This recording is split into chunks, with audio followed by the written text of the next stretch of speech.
It gives you damage to kill the Broodmother as well. The 1-2 pairing with the Sanking, and they do ban it out.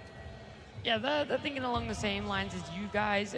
There is just something so synonymous about Chrysalis and this Monkey King that they're thinking comfort on the verge of elimination. Do you really You do think not that? want to okay you ये don't want वाला to tundra को overcomplicate जीतना the चाहिए draft. क्योंकि ये लोग को Heroic सांड किंग is मिला doing है और exactly that, कर 'cause भी मिला these है. combination of these 4 heroes, I don't think अब we've तो seen नहीं them हारना चाहिए in, भाई. I would say, a couple These of दो को years. पिक Because देख. it just doesn't happen. It's not easy to execute No. this. This is a hard draft for Heroic to play, so I really do respect it, but Tundra, in my opinion, it feels like they have the upper hand, at least in terms of like ease of execution right now. If they can survive the early game. Yeah. I do feel like if I they go can raise do or an early edge game for game. Heroic, I think it's going to be like a very straightforward game. They're going to pressure, take the map with the Brood. Razor So for Age. Tundra, it's going to be up to them to decide where this Monkey King is going to go right now. It's going to be a tough decision here. They're going to have some time here to figure things out. Ban on a Lifestealer. I mean, if you want to catch, I think Disruptor is a good one. He's still in the pool. You can play I him mean, there's still 4 or the, 5, there's still and the it doesn't. Tiny they had last game. Yeah, I was gonna say, I feel like Tiny is just fine. He's fine as well, yeah. Yeah, one of the better setup for Sunstrike, level 1 with the stun. Okay, we gotta carry Underlord. Wait, Crystal's carry Underlord. I mean, it's a Most likely. It's a brute answer. yeah. It also destroys Tusk. Like, you can never Blink Snowball save Yeah, anyone when this- you're playing against Underlord. You do have a cleave. This is a very good solution, yeah. I'm curious about the Underlord Pudge lane. I can't say that I've seen that one before. That is actually not a fun lane.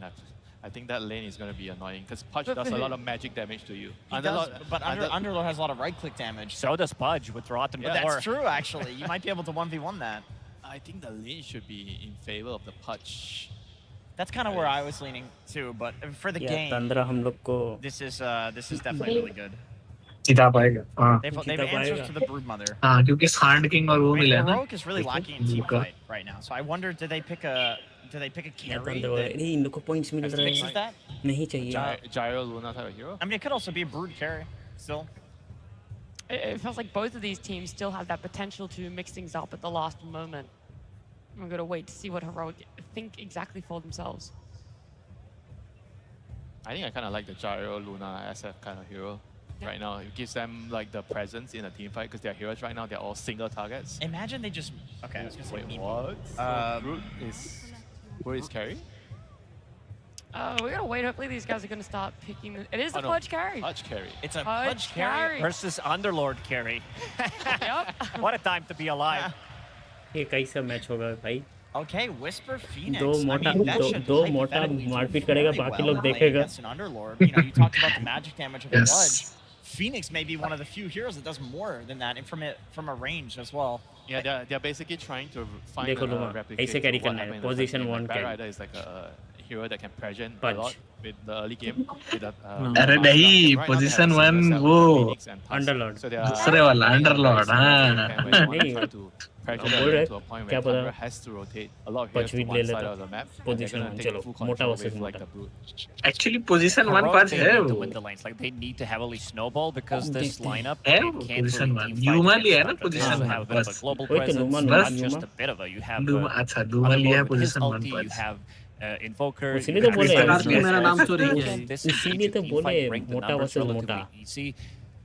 Heroic is in a very tough बस spot. I would ये say. Match The तो lanes troll don't go match है well. समझ This गए. is just a super strong draft चुती coming कर out from रहा है. Tundra. और and अगर they ये adapted मैच really हारा well साला after what happened heroic with हम लोग का that तो game one. चूतिया What बना about this रहा है. Monkey King position 4 though? Someone that we have seen it on is 9 class. He's very chaotic. It sucks they're going to be playing it the same way. Is there even a different way to play चलो at least Monkey? लोग को पता है कि No, I दोनों think team Nine troll Claws कर रहे हैं. and लोग I भी think Soxa has that respect for Nine हाँ Claws. हम लोग का He's just point gonna- points के साथ भी he ट्रोल ही watches हो those रहा है. replays, he's like, okay, I see. This वो तो is होगी. really good. He's going to do the exact हाँ, same वो- thing. I agree with Full Cost. I 1 feel lakh like 20,000 हम लोग कहाँ very 60,000 high तक. degree of like difficult execution. Double for है वो Heroic. लोग. I respect that they Well, did it. I think troll it's तो really हो ही cool. रहा है. If they win, it'll be in a very flashy, stompy way. Prediction But I भी think troll Tundra हो ही has a गया lot कल more से. options this game than they did last game. All right, we're looking towards Yeah. Tundra, just exactly what they can bring out here because this is for elimination. So let's head on down to the stage with Slacks and their coach, Moon Meander.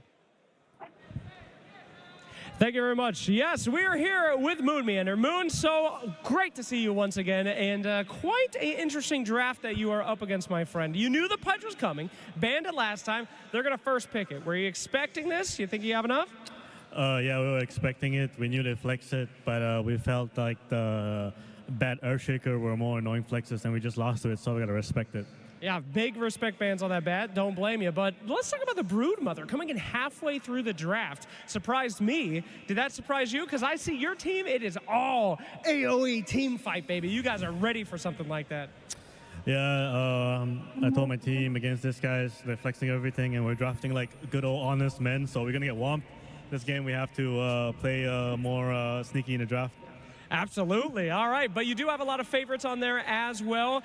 I need to hear the prediction. This is for elimination, as I'm sure you know. Are we going to be seeing a Game 3? For sure. All right, and any words out there to the crowd?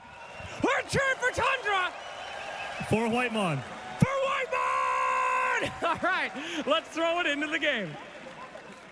Here we go, ladies and gentlemen. Game 2 time now, ready to go. Can Tundra hold on here at the International and push us to a Game 3? Fogged, what do you make of these lineups? We're getting a lot of fun stuff coming in. I mean, not some fun stuff as well. We're getting a spider, but the way it was picked right, they had confidence. They showed it as their third pick here, Heroic. They have no fear against Tundra. No, really interesting stuff we got coming out. Two heroes that are actually all three cores in a way, right? Not traditionally played in these positions, maybe on most teams, but Heroic.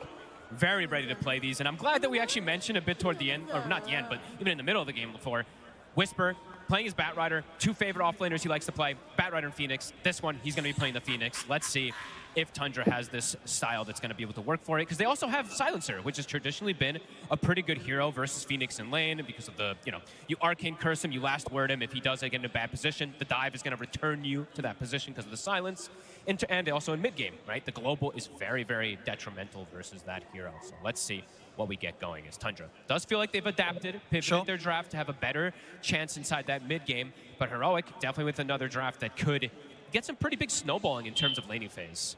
I'm looking at the two supports, of course, because I think that was the best support play I've seen from Heroic in this tournament, even in the early game. They did everything. They killed lanes, stacked, blocked camps, got ward vision. Let's see what we do get this time.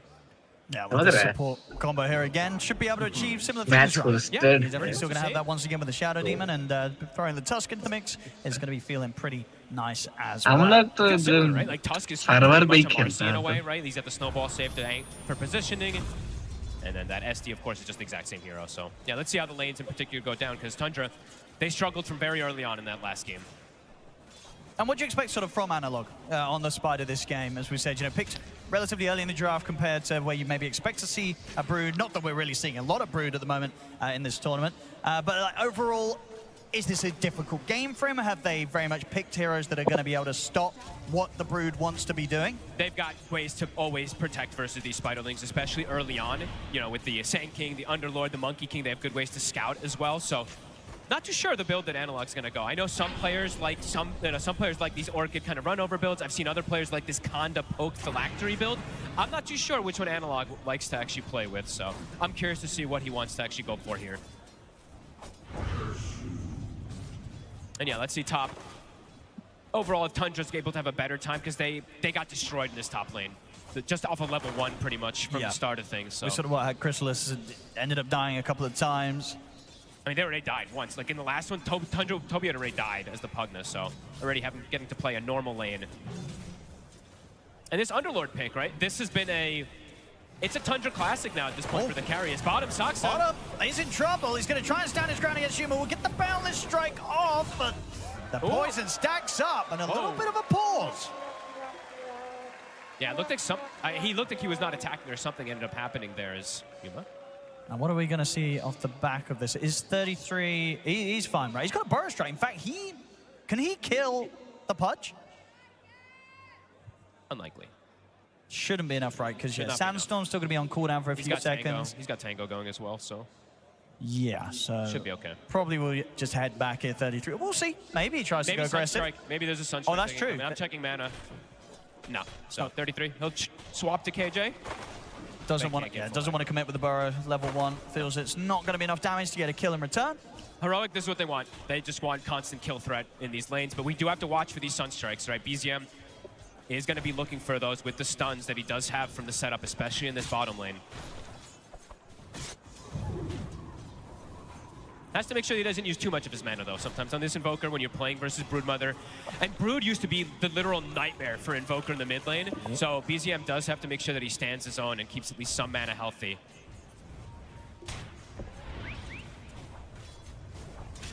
They're already starting to get that pressure on and play underneath the tower. Yeah, Get a good amount of denies in. Hey, when this level 6 comes, I'm wondering what Tundra wants to do in terms of moving things, because even though the new build with the Invoker is the Dominator, I don't know if it's enough to handle the Brood Spiders that just start coming in. We'll have to see how BZM ends up handling that. Bottom 33, you mentioned to me actually something I did want to talk about. You said the win rate for him so far. He's actually 0-3 on this ranking so far in this tournament, so let's see if it ends up being a bit better for him this time around, because most people, they're playing at mid lane, so definitely interesting to point out. Top lane. Oh, but to get the trap here onto Toby with the shards. Toby, he'll go down. See if he can set up for Chrysalis to find kills and return the firestorm back up. Whisper tries to dive away. He didn't Lotus. Tundra will be able to get the trade. I guess he probably thought he wasn't going to live anyway, but Whisper did not pop the Lotus on himself.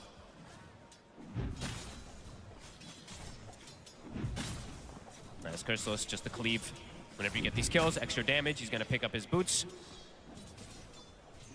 Yeah, it's got a good amount of strength as well with these early stat items that he's picked up, so it's definitely kitted out to deal with the harassment that Heroic are trying to throw down on him. Don't want to hemorrhage too many kills now up here on Tundra, though, because the Urn, it is finished up now on the Phoenix. That is that big power spike, especially in the early laning phase. If you do get these stacks up, can just constantly pose kill threat.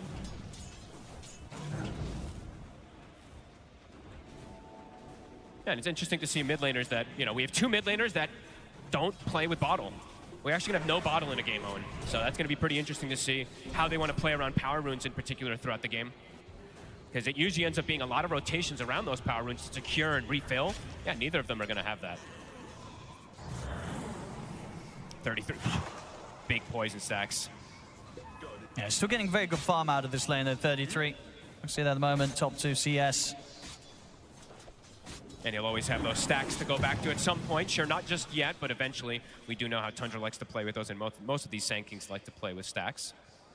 Might even go get one set up now on the side of 33 since his lane is not in a good position. Saksa will also start getting stacks going. He's going to deward the block that came out from King Jungles. Oh, we're sitting in the mid. BZM very much able to get some good denies in now in turn. Now that he's got the levels and the Forge Spirit. Yeah, I didn't get this. I was trying to keep track, but it's too hard to. I don't know how many of those denies were Forge Spirits, or if they were lane creeps in particular, but I can actually check at least based off of net worth a bit there. But it's pretty much even between the two at the moment, so. It's close. It's just going to be a case of, you know, how we're seeing change up when the 6 has been hit. We're seeing early pressure coming in as both supports have turned up. They will respect the TP rotation coming in, though. They'll hold back for now. Nice, similar to last time, right? Heroic looking to get aggro. And they're trying to go for Analog here with a cold snap, but he has backup of King Jungle. Still going to take a lot of damage, though, from that one. Ice Wall off the mark. If that connects, very likely it's just a kill. No Sunstrike mana. Sucks, so we'll find a courier pickup. Bottom lane has kind of been broken a bit, but now 33 with the wave pushing in, we'll be able to get a little more out of it. And rotations, actually. Indeed, early move here. Pre-level 6. Maybe seeing if he can catch Chrysalis whilst low. He is very low. Schofield's going to be able to provide the setup. Schofield's right on him. This is buying time for Yuma to close in. Not somewhere where you expect to find the Pudge turning up at this point, the carry Pudge. Yuma's here, and will be able to make sure that he can take Chrysalis down. That was a heads up. Someone must have indicated, right? Chrysalis is low HP. Schofield probably saying it that he can find that. That was a very, very heads up move there. Scan, I see. Beautiful. So good identification from them. Tundra, okay, so this is the option I guess they're doing. Bringing the 3 heroes to push away Analog. But the Spiders, they will start to rack up. BZM, Dominator, getting closer and closer. Yuma, after finding that kill, can head back to the bottom lane and pretty freely farm. I mean, if you're Tundra, where would you imagine you're looking to to bring the first move? Or are you not? Is this going to be a pretty passive opening for Tundra? I feel like it would be pretty passive until the blink comes out from 33. They can get kills with the Sunstrike on some of these situations, but they're actually going to lose their Shrine of Wisdom here too. And they know it's happening. That's so pretty they're big. choosing to not even contest their Shrine. I mean, Tundra's looking towards the mid. They'll get Don't the tell setup me up you to Analog. It's don't an easy run kill like here for the this. two of them. All right, so prioritizing helping out BZM, then taking And they their own should Shrine. be able to find Whisper as well, surely. He's got the egg. He does, and he has Fire Spirits in 2 seconds. He's able to get them off. He's not able to do it. Ends up going down. The last word.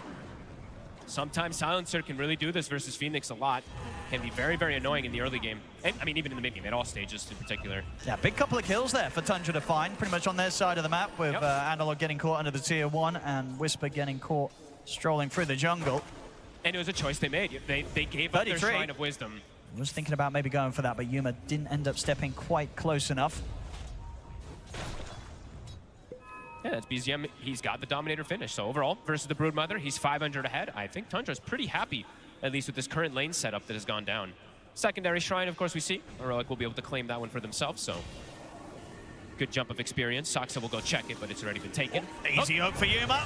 Gets the grab on and Toby. We'll see Cold Snap come in and try and put a stop to it, but Toby's already gone. BZM, unlikely. Maybe with the help of 33, they can find something. Chrysalis ready to join as well. Icewall not going to catch them. So Heroic should be fine to get away. So that's 33 and Chrysalis both turning up. But BZM didn't quite have enough control to set up for Tundra to do anything in response. Yeah, Tundra's got the opportunities in the map to be able to have a lot of heroes just very quickly. With the Underlord, with the Sunstrike, right? It's kind of this pseudo-hero being there as well, too. So trying to react to some of Heroic's move, but don't get a kill out of that reaction. All in all, close start though. Definitely. Nobody getting completely shut down. Just overall, really, Yuma sticking ahead by a little bit extra here, as he's had a very clean start as the carry pudge. 2-0-1. He's ready to maybe see if he can find someone again up on this top side of the map. Whisper's got the Vessel coming on the Courier too, Saksa. Up in the trees, and he's able to get the hook. He knows exactly where he's jumped up to. Yuma ready to grab him and claim another kill for himself. Giving it the last hit too. Very nice moves here from the carry pudge, knowing exactly when to swing across to the other side of the map and find these opportunities. Might be able to find the tower out of this too. को अपना Early pressure turbo from में Heroic. जैसा They're दिख gonna रहा be able होगा to ये get the secondary tower, perhaps mid. So they can punish Analog. They should be able to with the three of them. So turbo में जैसा that is दिख रहा होगा pretty speedy, तुमको actually. In fact, he might just be speedy enough. Looks to be. पाँच पे boom कर रहा है Okay, it's gonna be It's close. The Nope. last tick pretty much gets him. They needed that, Tundra. They get it. Same time down bottom. Global Silence is going to come in as Tundra attempting to chase down the Shadow Demon. Sunstrike, What a shot. beautifully placed by BZM, will secure the kill. Very big kills around the map. Like, literally the last tick, it looks like, on the Broodmother that they're able to get that one there. And it looks like he has shown his build, so he is going to be going down the Orchid route that we were perhaps expecting, but I'll say the same thing as I said about the last Orchid, that sometimes if this item doesn't snowball, it can fall off very quickly. Yuma, bottom. Sox is looking for a setup, but decides against it. Chrysalis was prepared to join. No Sunstrike man, I believe, on BZM, otherwise maybe he does commit for the play. On top. So far they step up. I mean, Schofield's looking at this, but still hard for Whisper to play into this anytime that Silencer is around. Toby going to be ready with the spells to trip up the combo. Chrysalis, he's got his item that he does do on his Underlord, as we mentioned. This is his carry that he's played throughout the year. The Mask of Madness, it's done. Can be pretty ridiculous how much damage this hero gets. If he does get even one kill in a team fight, it starts to snowball pretty rapidly. Saksa constantly trying to get tabs of bottom. Has to be for Yuma. careful. This time around, King Jungles is a lot lower level than last time. He was level 6 at the 9-minute mark last time, so it's almost 11 minutes in, and the Shadow Demon does not have the Purge available just yet.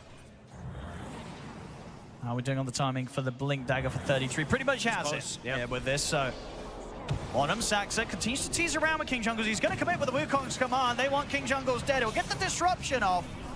See if Yuma's able to do anything to help out. He'll get the aggressive hook in on towards him. Tornado comes in to put a stop to the Dismember and gives Saksa a chance to survive. Sunstrike connects. BZM helping out it, but the stun comes in, holds back Saksa, so Yuma will survive. And Saksa... Body blocks? Jump his way out of this. He can... Ooh, actually gets up to the trees, but the tick damage from Whisper will put an end to it. Oh, I was so close to them getting the Pudge as well. Yuma, the Tornado was literally just on the clip. Almost finding it there with BZM.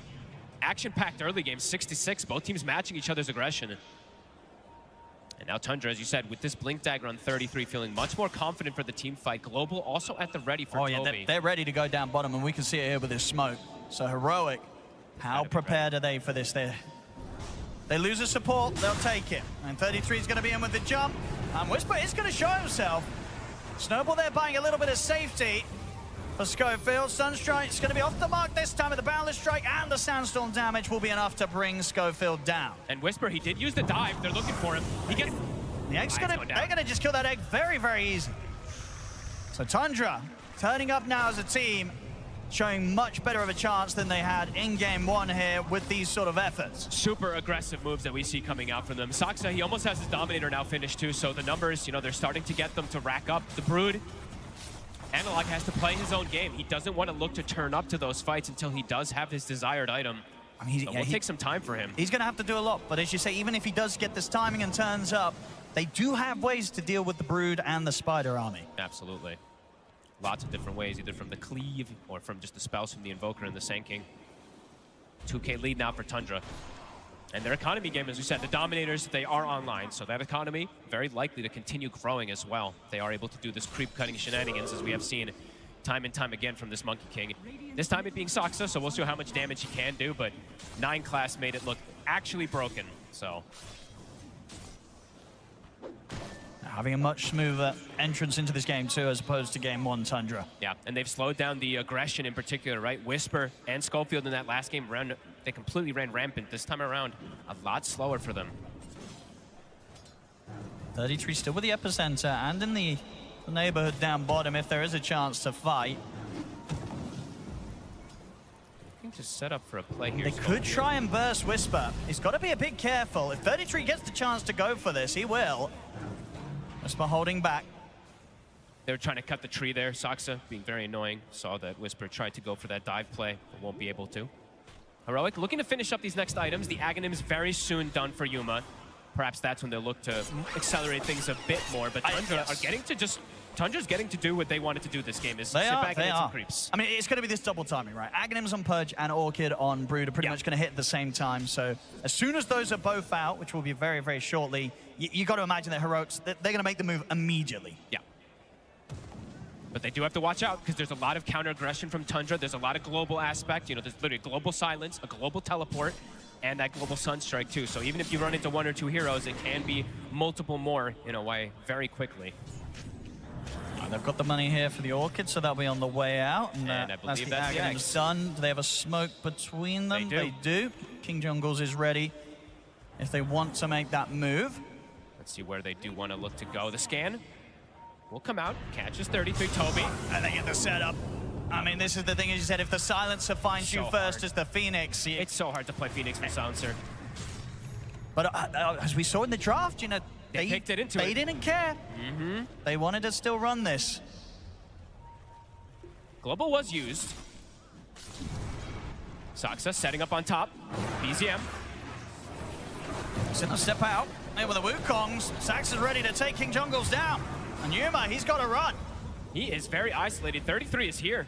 And they can keep hunting him. Forest Strike not going to connect, but closes the gap onto Yuma. Same time, Analog will be able to kill off Crystallis. His chase chop continuing, though. His team's coming. They're coming through the portal. See what they can do. He gets the Dismember off, but will be put to us up with a Cold Snap. But indeed now Tundra, they might be the ones that have to run. Snowball closes it onto 33. He's looking to get the upset off, but the punch-up's there. And Saksa. And they've got the silence here from Analog straight over towards him. Dive forward from Whisper. Heroic will take this fight, as indeed it seemed like Tundra, they were not prepared for the rest of Heroic to come across and help out. So close, that Sunstrike almost getting him. I mean, it all started Quick connection. on the other side of the map. Heroic getting that kill against Crystallis and then being able to turn it into so much more. Schofield looks like they're moving for a play on him, but I mean, Analog's still around. He could come in from the side. Ice Wall will slow Analog down for now. Schofield. It should be fine, but only just. Sunstrike off the mark this time. Was worth a shot, though. That is dangerous for BZM. A couple more seconds if he lingers up there. Analog, if he had a couple more spiders, he would have gone in on him. For it. Yeah, that Ice Wall sort of saved his life there, holding back Analog. Yeah, just literally clipped him right on the edge of it. Big kills for Heroic, getting things back into their way. On that timing that they were looking for. Whisper in the area here too. He's got level 2 egg with Veil. They're looking at 33, and they're straight in with the Orchid. Supernova as well. They're easily going to be able to burn down the Sand King. Good aggressive plays coming in from them. The Orchid, it is working. Absolutely A couple is. pickoffs already with it. Yeah, from sort of the bottom play on a Chrysalis, and then coming forward to the top, and now onto 33 here off the respawn. Yeah. He's doing a lot here, Analog, And he's as gonna be was going- going to be required. And he's going to be going down just right-click build, right? He's going to be able to do quite a bit of damage in this game if he gets the BKB. It's a really value BKB game, Owen. It counters quite a lot of Tundra if they're able to get it at good timings on these cores. It's a lot of magic damage and control that Tundra has. The physical damage is mostly going to be from the Underlord, but he doesn't have the easiest way into these fights a lot of times versus a Tusk versus a Shadow Demon. Yeah, has to get this BKB online as soon as he can, also Chrysalis. does. Yeah, he's pretty close to it, to be He fair. is. He's making good steps towards it. Still top net worth at the moment here on the carry Underlord. Just does have to watch out. You know, he can't just get focused with the Purge because he is literally priority Purge target #1 in this game from the Shadow Demon. Okay, it looks like Saksa is going to go down. Okay, go. What he's queuing up at least. He's queuing up the pipe. That can be pretty interesting versus the mass magic damage that comes out from the Phoenix and the Pudge. Definitely going to take a bit of time to get online. Yeah, quite some time. BZM, Aghanims, getting closer and closer. Big Wombo combo that can definitely come out. Sure, it's not the Exort one, but this is the one that he likes to play with anyway. Radiant are scanning. See if they end up searching this top half fully, because Analog is around. They'll know it now. Ooh, he is being sneaky, though. 33. Does he want to go for the play? It's difficult to find him. He's going to look towards him. We'll get the Burrow Strike. Saxa's ready to help out as well. Burrow into the Boundless and the Sunstrike. Analog will try and hide in the trees, but he is surrounded. Tundra, find the Spider.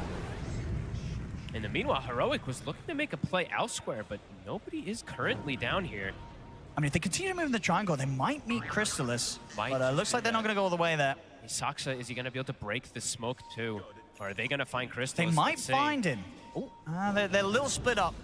They're not fully following King Jungles right now into that area, so. And now bottom, I heard Whisper might get set up on him himself. Toby is down here. Does have the Global Silence ready to use. Radiant structures are fortified. Oh, Whisper's not building for not going for a Dispel, which is a bit interesting to say. He's just going full aggression. C-Top, they get in with a jump. Ooh.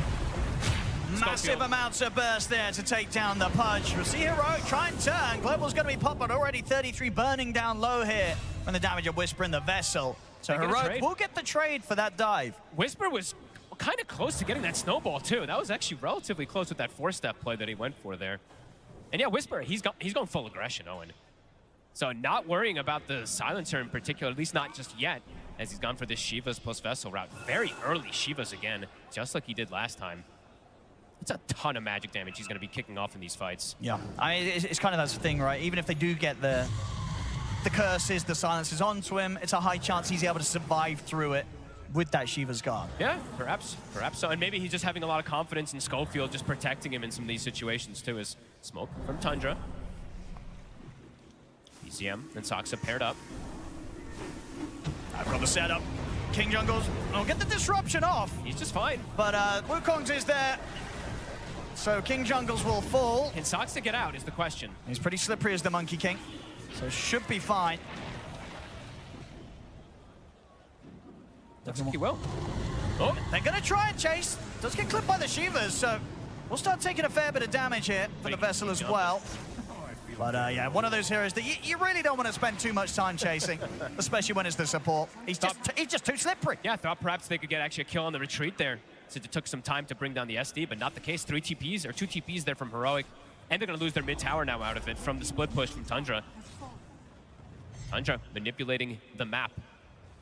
A 3K lead now for them. Yeah, BZM picking up the farm very nicely. He's going to soon have the bots as well, so. More global. All across the map. Lotus Orb as well for 33, so we'll have a bit of a better chance of just getting in there and surviving against some of the single target that Heroic are trying to throw down on him to control him. And Christos, he can turn up to these fights now. As we said, he did disassemble, got the BKB, now he's got the Echo Saber as well. He's strong. This damage is pretty ridiculous if he's actually able to connect on these heroes. If he finishes up this Harpoon before the fight, then he can easily pull them in and actually hit targets easier. I mean, so what do you look for if you're Heroic? You know that any sort of play that you try and make, it is going to be answered by Tundra. So what would you imagine the call is now from Heroic? I think they can still fight. They've got their double BKB timing as well. So it's just going to be of execution inside of that team fight. Who gets that initiation? Schofield. And Whisper here. 33 is going to find the setup. They'll drop the global. It's a dead Phoenix. Not a chance with the silencers coming into play. 45 seconds. I mean, they might look for more Schofield. But the D-Ward will be able to slide away with the Force Staff, and Tundra does have Yuma by his side. Tundra wants Tormentor here. That's their ideal here. So Heroic might look they want to go for the fight, but they don't have like their strongest hero. Sure, Yuma's he's drawn the line on the map, so he wants to get over it, but this Tormentor dies too quickly here to the full 5-mana Tundra, so not a chance to interrupt that. Maybe a chance to still find a kill. They're looking for the catch on the retreat. They have a deep ward placed. Radiant's bottom tower is under attack. Can they catch Might just find Chrysalis? Chrysalis here. BKB. They are. They're going to get the hook in. Smart play. Toby.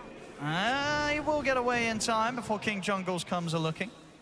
Tundra will get away with what they wanted. BKB was used from Chrysalis. You know, we said how important it is this game, but there is going to be a lot of tools that do go through Down it. bottom. Let's see Whisper turn up. Sax is in trouble. Analog's ready to commit as he pops the BKB. He stays on top of the Monkey King and is able to kill him off through the Wukong's command. Wasn't able to fight back that time. Sax does still have BZM around. Now they know that there might be a chance to get in on this. 33 Epi makes the jump. Epi Burrow Strike and the Meatball coming down to take Analog out. They get the curse down on a Whisper. Whisper trying to push back against Toby and BZM. BZM, does he find a chance to get back in on this? Whisper. He's going to be falling low. The Sunstrike doesn't connect.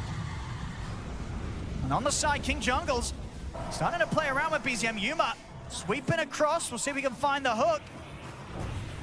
Jump forward. Hook's going to be off the mark. But still, though, the poison's stacking up. The Supernova's going to be successful. They can't kill it. They have to try and run, but BZM, he's dead. Toby continues to get chased, tries for the TP out, but he's gone as Yuma closes in on him. King Jungles finishes him off with the poison. Oh my! Oh, and I'm so happy that we're doing this series. This is kills everywhere. 15 to 15. Both teams playing around cooldowns beautifully, right? One team sees BKB used. They wait for a second to go in. They catch the target. The Brood dies, but then the backup comes in. Heroic prepared for that aggression, finding BZM. I mean, where did KJ come from? I mean, he just wrapped around him. I think, you know, caught Tundra by surprise for sure, but it's definitely one of those moments where, you know, if you were Tundra, you do kind of, you have to go for that move, right? Absolutely. You know, 33 sees the chance to kill Analog. He has to go for it.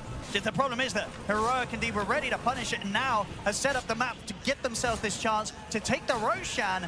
Tundra, they're starting to head over. Maybe a Sunstrike? Not going to do anything. They're able to clean it up for themselves and get that Aegis onto Yuma. Sax up. Yuma gets out too. Tornado doesn't clip him. Schofield might be left behind. Oh, that's the champ. Oh, nice force up to the high ground. Is that going to be enough to save him? It looks like it will. He's got King Jungles by his side. Schofield able to slide away. Saxa is going to try and have the final word about this. I mean, Schofield has the gem. He is a high priority kill right now. And they can't chase him. They can't kill him. He gets out. He keeps it safe. And again, one of those games where Whisper, he loves to hold on to the gold. He's nearly got 4,000 gold in the bank on top of the Shiva's Guard.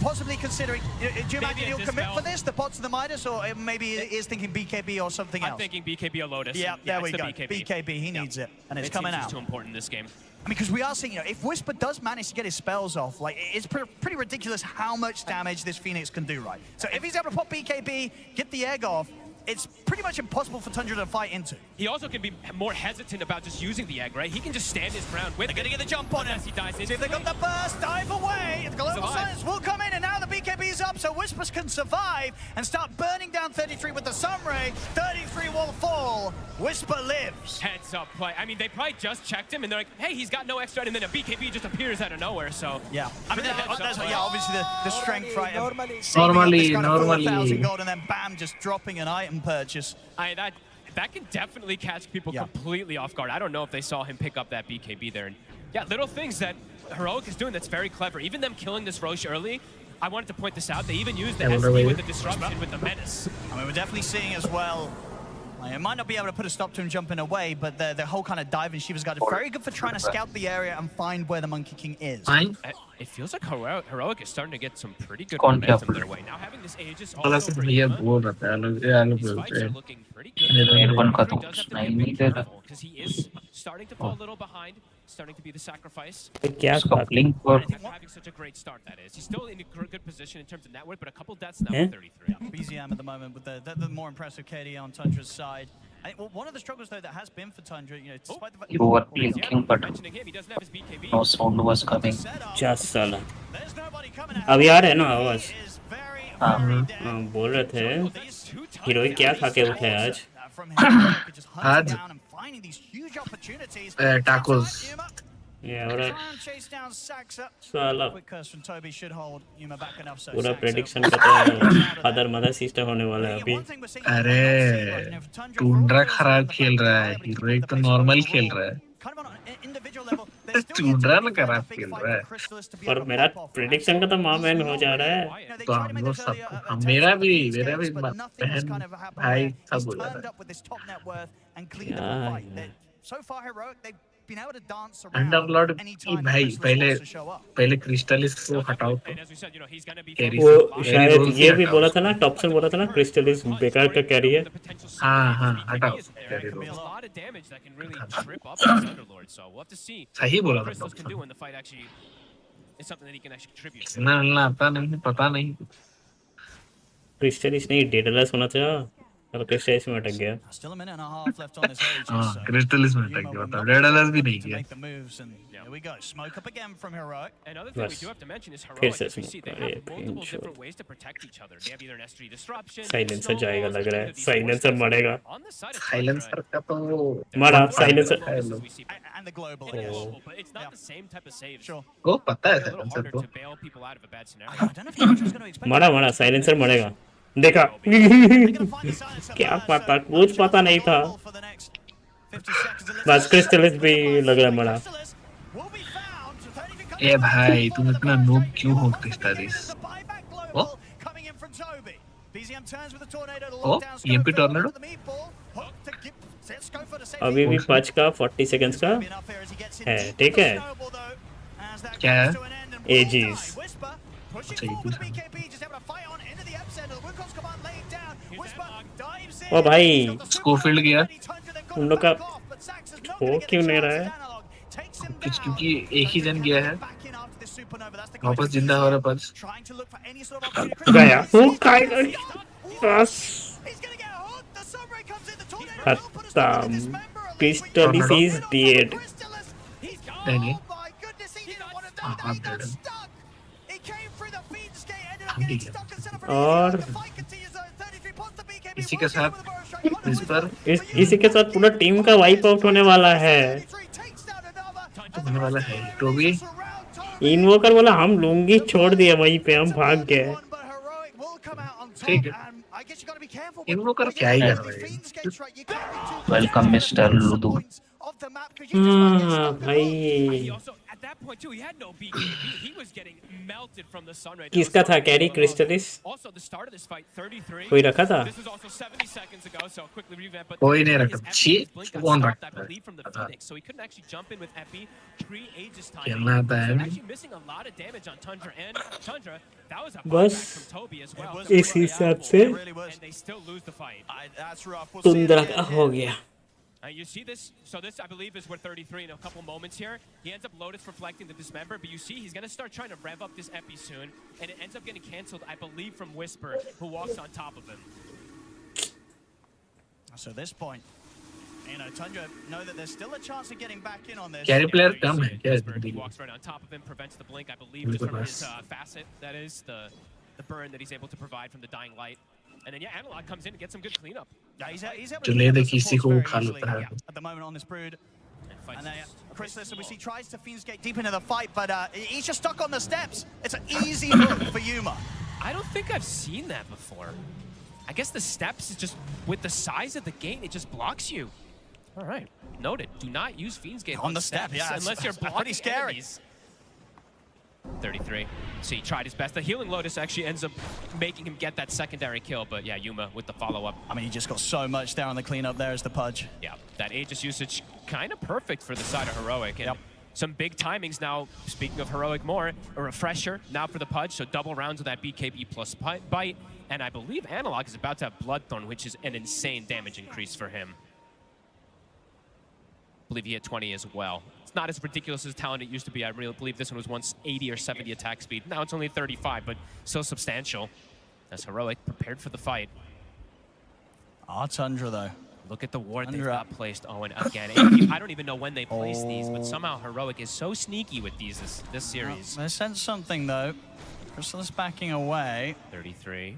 He might get found instead. They get him with the jump. Global has to come in, but they're going to have to follow up and get the Burrow Strike off. A 33 BKB won't save him. They still get the kill. Yuma does pop his refresher, though. Does have the secondary BKB available, but they will get a massive kill. 33 gets brought down. 65 seconds. They also use the global. So Heroic, see what they want to use with that time. Tundra still trying to stay out on the map around the mid. And look at these builds. So, as we said, you know, when you're playing versus certain heroes, sometimes too, you start changing. It's going to be a Greaves from King Jungles to be able to dispel that global.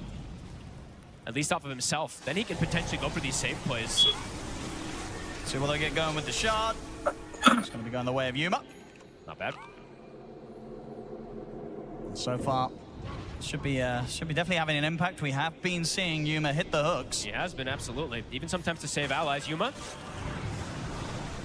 BZM's got to be a bit careful. Schofield's going to get the jump, and he's got the back of a Saxa. BZM lays down the Wukong, but Schofield's able to get out to the side with the 4-star. Whisper is going to get caught in the pit at the side. Will pop the BKB. They'll try and push Whisper out of the fight, but he could be ready to get back in with the Supernova at the ready. Hook off the mark this time round. As Tundra start to back off a little bit, Yuma definitely going to try and go for another grab in a few seconds. Closing in onto Toby. They close the gap onto the silence, and Toby's gone. And all right, they could still look for more. 33's respawn. He's coming down. See what they do here. Saxa, vision onto Whisper. Heroic, they're backing up. I mean, can Tundra finally catch a return? They really, it looks like they really want to here. It's hard, though. Yuma's still very ready to fight. Even with the BKB gone, he's so It was beefy now. muted. 3,500 HP. They do have triple BKB at the ready on the cores on Tundra. Can they find the fight? Heroic. Saxa is ready to lead in. Hook's not going to find it, but they do catch him with the silence and the harpoon as they drag him in, take him down. Schofield will fall in return. Tundra get the trade. They still have to be very cautious, though. As we say, Whisper still ready with the Supernova if the fight goes down Analog on a larger scale. Analog still has all of his stuff up as well, too. He's actually gone Disperser instead of going that Bloodthorn for now. Dive forward. They get the dismember. BZM did get the BKB off. Global silence there to put a stop to the dismember and give BZM the chance to get out. As you'll back off, Chris is trying to get hits in, but it's still very difficult to hook. Crystallis ko dekho, Crystallis ko dekho. To grab Crystallis this time. And Crystallis is sitting at like 700 damage, but he can't hit targets. He was alacritied up, so he literally was doing about 700, but they're kiting him. The reset comes out. Heroic, they did have to use a buyback there, but still getting a good advantage in terms of net worth there. Up to a 6k lead. 700 damage पे लेकिन damage करने के लिए इंसान आगे तो जाता है. Soxa gem was that their own secondary gem? I actually didn't check, sorry. It was their own secondary gem. Okay. Smoke up. Heroic, feeling strong. A full refresher also on Whisper. Oh boy. These fights look hard for Tundra. That's so much relies on Toby having the global silence up. And he is only going to have one ever. And he is quite poor this game, and he is by far the bottom net worth in this game. Crystallis, they've got eyes on him. Might get purged. They was hit the side. Whisper's been able to cut the tree of Saxa. Saxa's got to pop the pipe and run. Crystallis. Gonna get in on top of him. Yuma in with the BKB. Crystallis trying to trade back and does have 33. देख लो, Crystallis को देख लो. Schofield will help to finish off Saxa. 33 ready to make the jump into the trees, but Yuma, he'll kite them out. They'll commit in onto Analog with the defensive hook. Comes in Yuma, saving This Analog. And ready to move back in now with his own BKB. The Supernova's there, the punch up as well. Crystallis is gone. Hook will catch onto the helm of the Dome Creep, meaning that 33 should be able to sneak away, or maybe not. The Shiva Slow coming in from Whisper. They'll put the refresher. He's ready for a second Shiva's Guard in on top of them. Chasing and burning down by 33. 33 will try and hide in the sandstorm, but the spirits connect. Whisper brings him down. Oh, and they're starting to steamroll the coverage, the team fight, the spell casting is insane. The saves on each other too, just hooking each other out of these little situations. Crystals can't stand and fight almost ever. And Whisper, I mean, we're seeing why he doesn't care about that. Please, airport का ticket कटा के पहले ही चल जाना. Small dispels. He's all about क्यों qualify करना है? insane performance इससे from him so game far. If Tundra don't have Global ready to press, there just seems to be not a chance for them in these team fights, even with the BKBs and such. And as you say, just here, the fact that both Yuma and Analog are sort of able to dance around this carry Underlord, not give Chrysalis any sort of chance to get the damage done. And even here, when the Burrow Strike connects, Yuma separating Analog from 33 and Chrysalis, keeping one another alive. Honestly, and this is some of the better team fight spellcasting I've seen in quite some time. Heroic, they're just covering each other beautifully. Sometimes, you see these double melee. They're sometimes stacked up on top of each other going for a kill. They're completely aware that 33 is looking for these epicenter plays and kind of distancing and gapping it each time. And it's beautiful to watch. The symphony of skill for sure coming in here from Heroic. I mean, Whisper's just looking terrifying. He's out of control. We saw obviously like the Pudge games, and that was just Whisper having some fun. Now the kind of the gloves have come off, and he's bringing out these bats, these phoenixes, and they are looking pretty disgusting. He's playing his true staples. Yeah. For those who do love to watch Whisper play these, he is going completely ballistic so far this game. All 3 cores top of net worth, and as we mentioned too, the supports, they're still getting a decent amount in Toby. I mean, he's queuing up the refresher, but he has almost. It's a long way away. But it's what he has to get. The Global is so important to provide them a chance in these team fights. That is surprising. It's giving Tundra a 52%. I will see.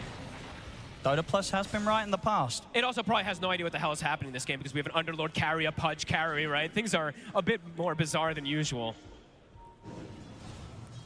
So far, Heroic. Especially in these, the last 10 minutes, it does feel like they've broken the game quite a bit here with these last few fights. These refreshers do seem like it's adding another stage of difficulty for how Tundra wants to look to fight. There's double BKBs, double Phoenix Egg. Just don't have that many counters versus it. And now a BKB even on the Tusk. So the supports, they have ways to play around Global. Greaves on the Shadow Demon, BKB on the Tusk, Demonic Cleanse on the Shadow Demon. Lots of different ways to cover each other. All right, big neutral items as we see for Tundra. DAZN on the Sand King, DAZN on the Invoker. Any big plays here from BZM and 33. Looks gonna be there. Yuma again. Ready to make sure that opening combo from Tundra doesn't do a lot. And remember, this hook, it can catch people off guard because of the crazy low cooldown when you hook allies with that shard. Goes down to, 6 seconds if he does hook an ally. Picking up the Lincolns next for the Pudge. They're getting close to 25 on all 3 cores on Heroic. They've got the Satanic done on Chrysalis, but as we've seen, he needs to get the hits in on the target. He just can't attack, is the problem. Yuma, again, making sure that it's not easy for Tundra to open up onto anyone other than the Pudge. Yuma. Stacks up. Trying to see what they can force out from him, though. Get the BKB out from Yuma. Trying for the hook. Not going to grab them this time. 33 considering maybe making the jump as the BKB comes to an end. He's in, but the refresher BKB's there from Yuma. Heroic looking to disengage. Tundra pushing Heroic back successfully. Yuma wants no participation in this without his BKBs. He wants to finish that Lincoln's. Tundra gonna look to try to punish while those BKBs are on cooldown. Yeah, they've got to be careful who shows here on Heroic, because Tundra very ready to make the jump. There also is this Aegis at the ready, still for Analog, so. Even if they do get the connection, it's definitely not going to be an easy team fight for Tundra. No, and as we said, multiple different saves, so gotta be careful who you go for.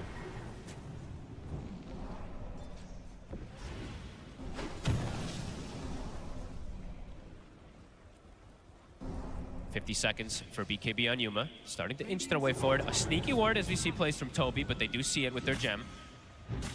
And Whisper again with this very chill strat, just saving up the money. He's getting very close to having the luxury of picking up that Hex and definitely potentially surprising Tundra with it. It's a pretty cool approach from him that he's done it He's doing this a lot times. this series, yeah. It's catching people off guard, and they're giving him XP, so he's about to hit 25. So yeah, 25, and with a potential full Cypher Vice that he could pick up for the next fight, Whisper. Level 25 also hit for Analog. Quite a bit stronger in terms of his right-click damage potential. And he has been able to get some right-clicks off. He really has. Unlike Chrysalis. I mean, in these team fights, the supports of Tundra, they got to hide. They do. Because this Spider's been finding them time and time again, cleaning them up very quickly. It's like the hardest game to play Silencer, really, at this point in the game. He's got Force Staff and nothing else. No defensive items possible for him. Trying to waste out this Aegis as much as possible. 50 seconds until it does go 41 away. minutes में 4,000 net worth है उसका. हे भगवान 4000 5000 तो अभी जाके चढ़ा है It's just difficult for them to keep these targets held down. 41 minutes में We तो have to see for the fight for Tundra when they मानी can नहीं actually है get Lucian नहीं है Christos to hit targets. Lucian से भी खराब हालत है So, yeah, are we able to bring up the hero damage done? Just want to see if that Fight, does look fight, not too fight. hot, or if he's still been able to do कुछ a bit नहीं of the बनाने का firestorms औकात and such, 'cause that can add five up. Five Again, छोड़ो I mean, Whispers is probably through the roof, right? His is probably highest, and it's like BZM in 33. But I imagine that the Underlord's damage done is quite a bit lower than the rest of the cores this game. Okay, Yeah, so- I mean, not too bad. All things said. BZM Silence definitely से भी like carrying हमको the team जीतना for नहीं है. damage output right now. Yeah.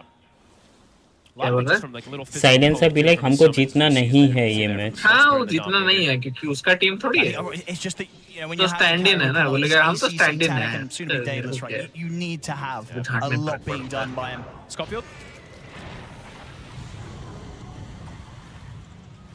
will not allow them to take that shrine. They'll be able to claim both. Talking about damage done, so Saxa's got a Deso on the way out. That's an interesting pickup.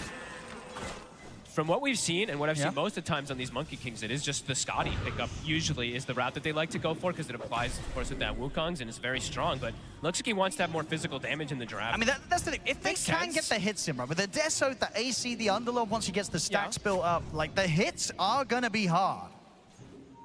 I'll have to see if it pays off for him. Saxa. Oh, He's they're going to going. find him. Schofield there, catching him with a punch, pretty much sort of mid-chop. गया. ये हवा में कैसे उसको लात मार दिया He's not for the MK pipe like- defusal build, but does हाँ, feel vision hard मिल गया था for ना. Saksa unless he's literally just Oh. playing the tree line during the Wukong. I'll have to see if it does. हवा में लाती है Maybe just thinking that they have too much magic damage and they just need straight physical extra. वही ना ये तो football में aerial ball मारता है ना क्रॉस मारा है उसी टाइम ये ले ला बाइसिकल की Another tormentor to take. Schofield will get the shard. पंच जो खाया अभी.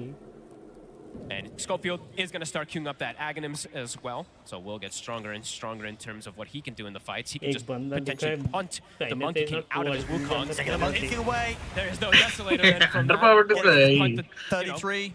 Yeah, he can do a lot this game. Even Crystallis, right? A That's, pretty- yeah, he's trying to get these hits in. He's You're an getting immobile hero. He's and going to you get just kicked away. This could be Oh, pretty annoying. yeah, that's going to be rough. I mean, he's struggling to get the hits in as it वही is. वही If he's getting support kicked in the 11000 face, mean में he's वो अभी gonna struggle 5000 ही है even वो Yeah, we'll see it when Schofield is able to literally get that. Throwing How As boring eventually can does you seem like be? he will.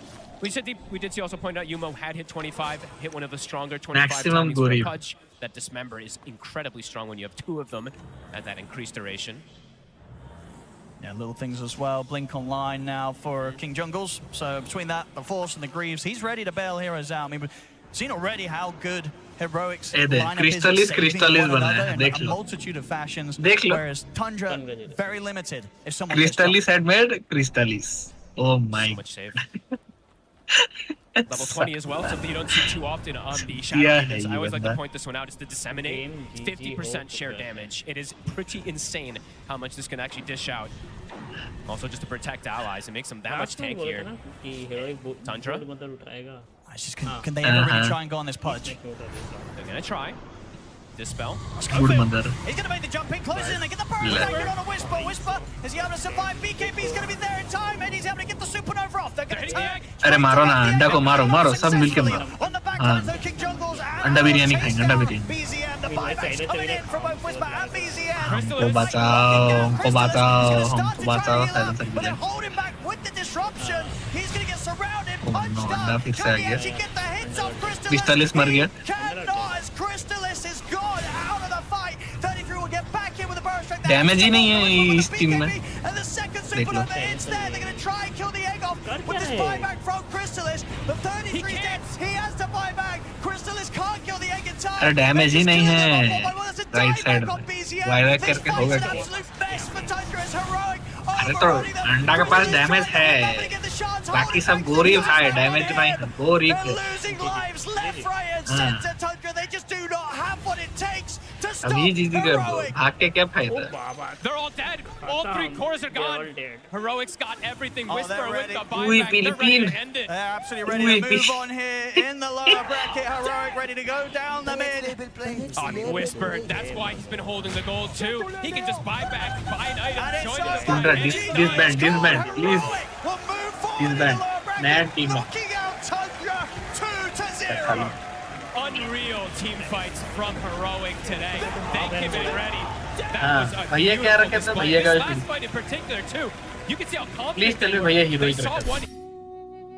Please.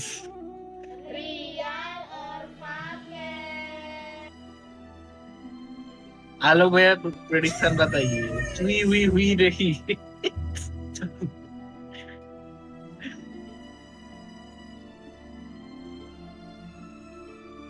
क्या हम लोग सब तो ढूंढ रहा ही रहेगा सर।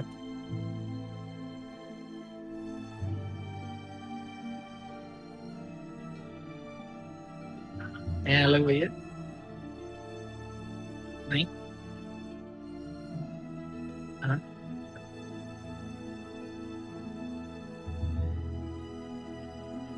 हम लोग क्या? दिन का तो पहला ही मैच में चूत गए हम लोग। यस। और सेकंड वाला तो ऐसे भी गलत ही है। सेकंड वाला क्या दिया था तुमने? टीटी टाइड बाउंड और कोई था, लेकिन वो वहां था फैल्कन जाना था बट वहाँ टाइड बाउंड चली गया। हाँ, मेरा नेक्स्ट मैच है, हम दिए थे वो तो टाइड बाउंड तो चल रही, छोड़ो वो तो खत्म है, वो खत्म है।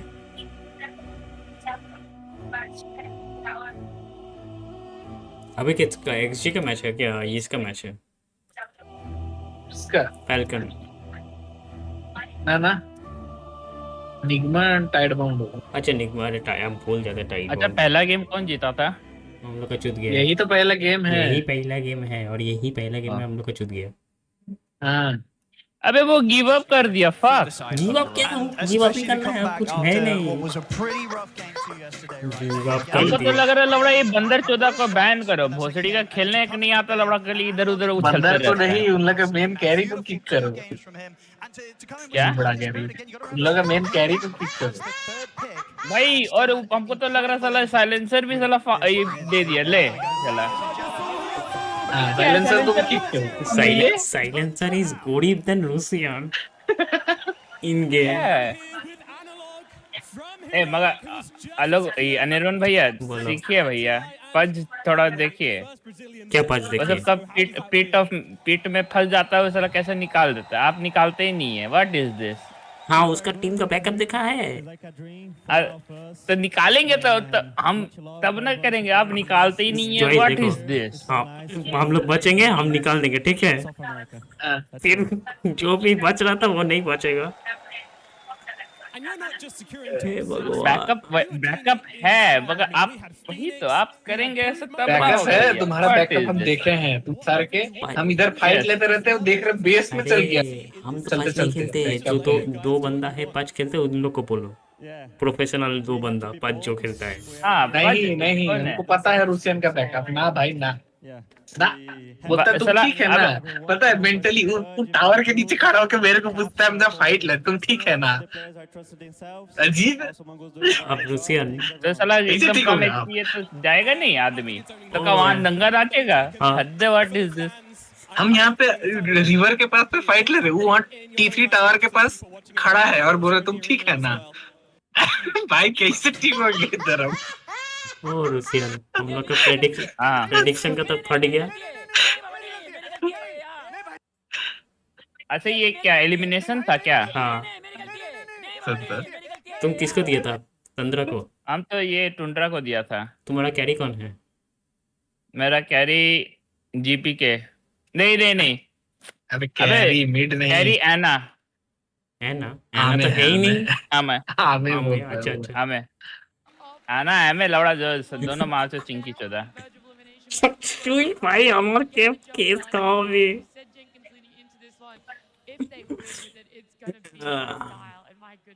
ए भाई हम सोचे थे कि साला एटलीस्ट एक अच्छा सा प्रेडिक्शन हो जाए। और एक मारियो, साला मारियो का भाई बन के आया, लुइजी बन गया है। Louis yes. अरे भाई सेकेंड वाला मैच तो और भी खराब खेला ये लोग। अबे हेल्म बैन करो सब साला। हेल्म बना के साला रखा हुआ है। हार्डवेयर का हेल्म हेल्म तुम कैसे बैन करेगा पहले ये बताओ? अबे तो वही साला सब हेल्म बना के रखा है एकदम। हाँ तो नहीं नहीं नहीं नहीं सच, हम सच पता है कि हेल्म की वजह से ये लोग हारा है। क्या कहा? हेल्म की वजह से ही वही टुंड्रा हारा है। वो सब ठीक है, हेल्थ को तुम कैसे बैन करेगा मुस्लिम? ये सब बैन नहीं, हम बोल रहे साला ये सब को इतना नहीं समझ में आ रहा साला हेल्म का वजह से वो सब हाँ तो ये हार रहे हैं। तो ड्राफ्ट ही तो लूल था। हम ये नहीं समझ में आया क्रिस्टली साला अंडरलॉर्ड क्यों? वो तो कैरी है ना। वो सोचा टैंक कब से बन गया? वो सोचा अंडरलॉर्ड लेके अभी कैरी कर सकते हैं तो कैरी कर लेगा।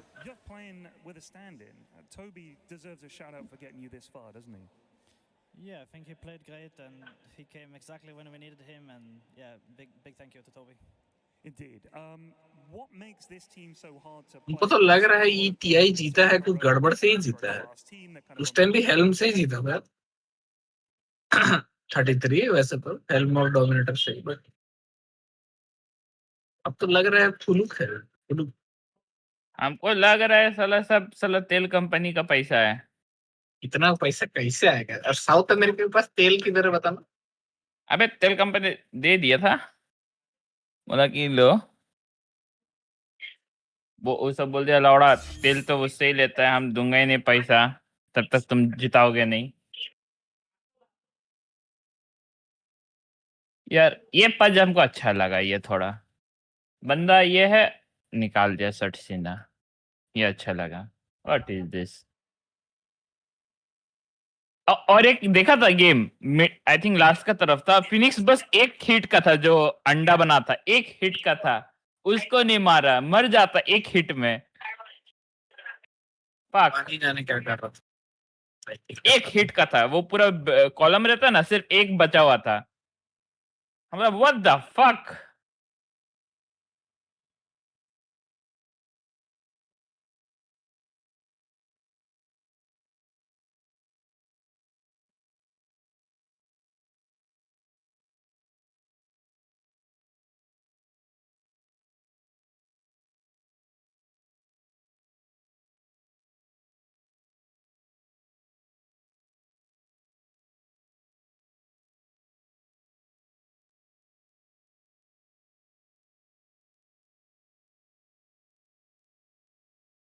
अच्छा लूमा चला गया।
क्या हुआ?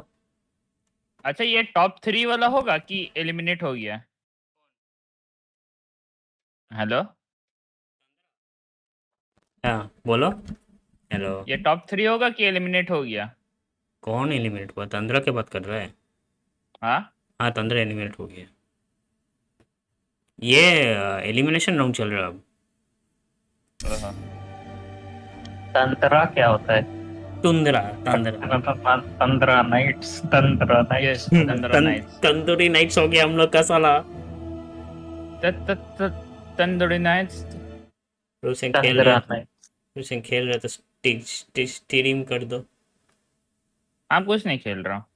काहे नहीं खेल रहे?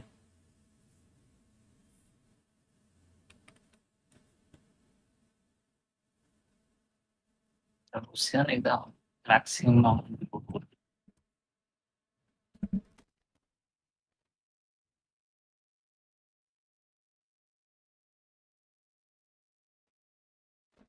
क्या होगा?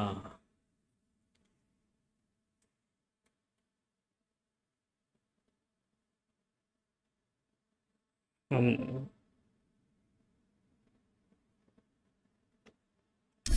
क्या तो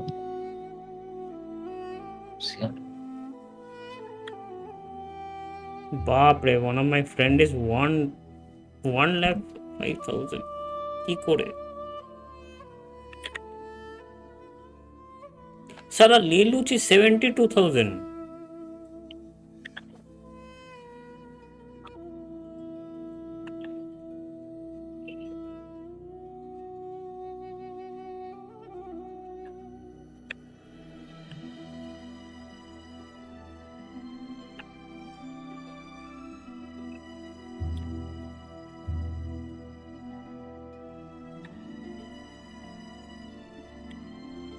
जॉयस खेलेगा आर्क? क्या आर्क खेलेगा? अरे लॉर्ड अनोमेंस का खेलेगा? तो सेम है।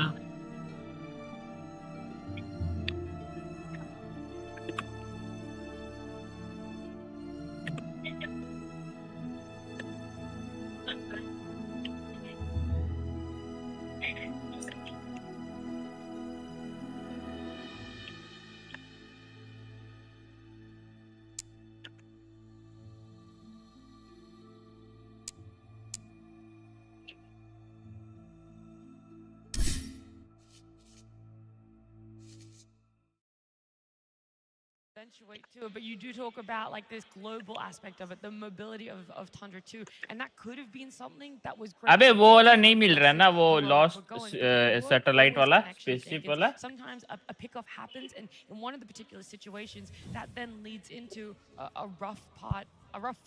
Yeah. For Tundra. This was the big one, and the reason that Tundra was not expecting it was because this is 4v5. Whisper's the strongest hero. He was not there, and Heroic still goes for it anyway, and they make the play. From this, you can see Crystallis is still dead. They rotate everybody towards bottom, then they get a kill bot. This transitions into even more kills, and then they take Roshan. So like from a single extremely risky play, smoking 4 versus 5, not only 4 versus 5, but your strongest hero is dead. So you're banking on the fact that Tundra's going to nobody who's sane is going to smoke with the strongest hero being dead in a disadvantage game. Yeah, but at the same time, I feel like they only did that because there was a support there, right? They saw the position of the heroes. It wasn't like a blind risk, you know.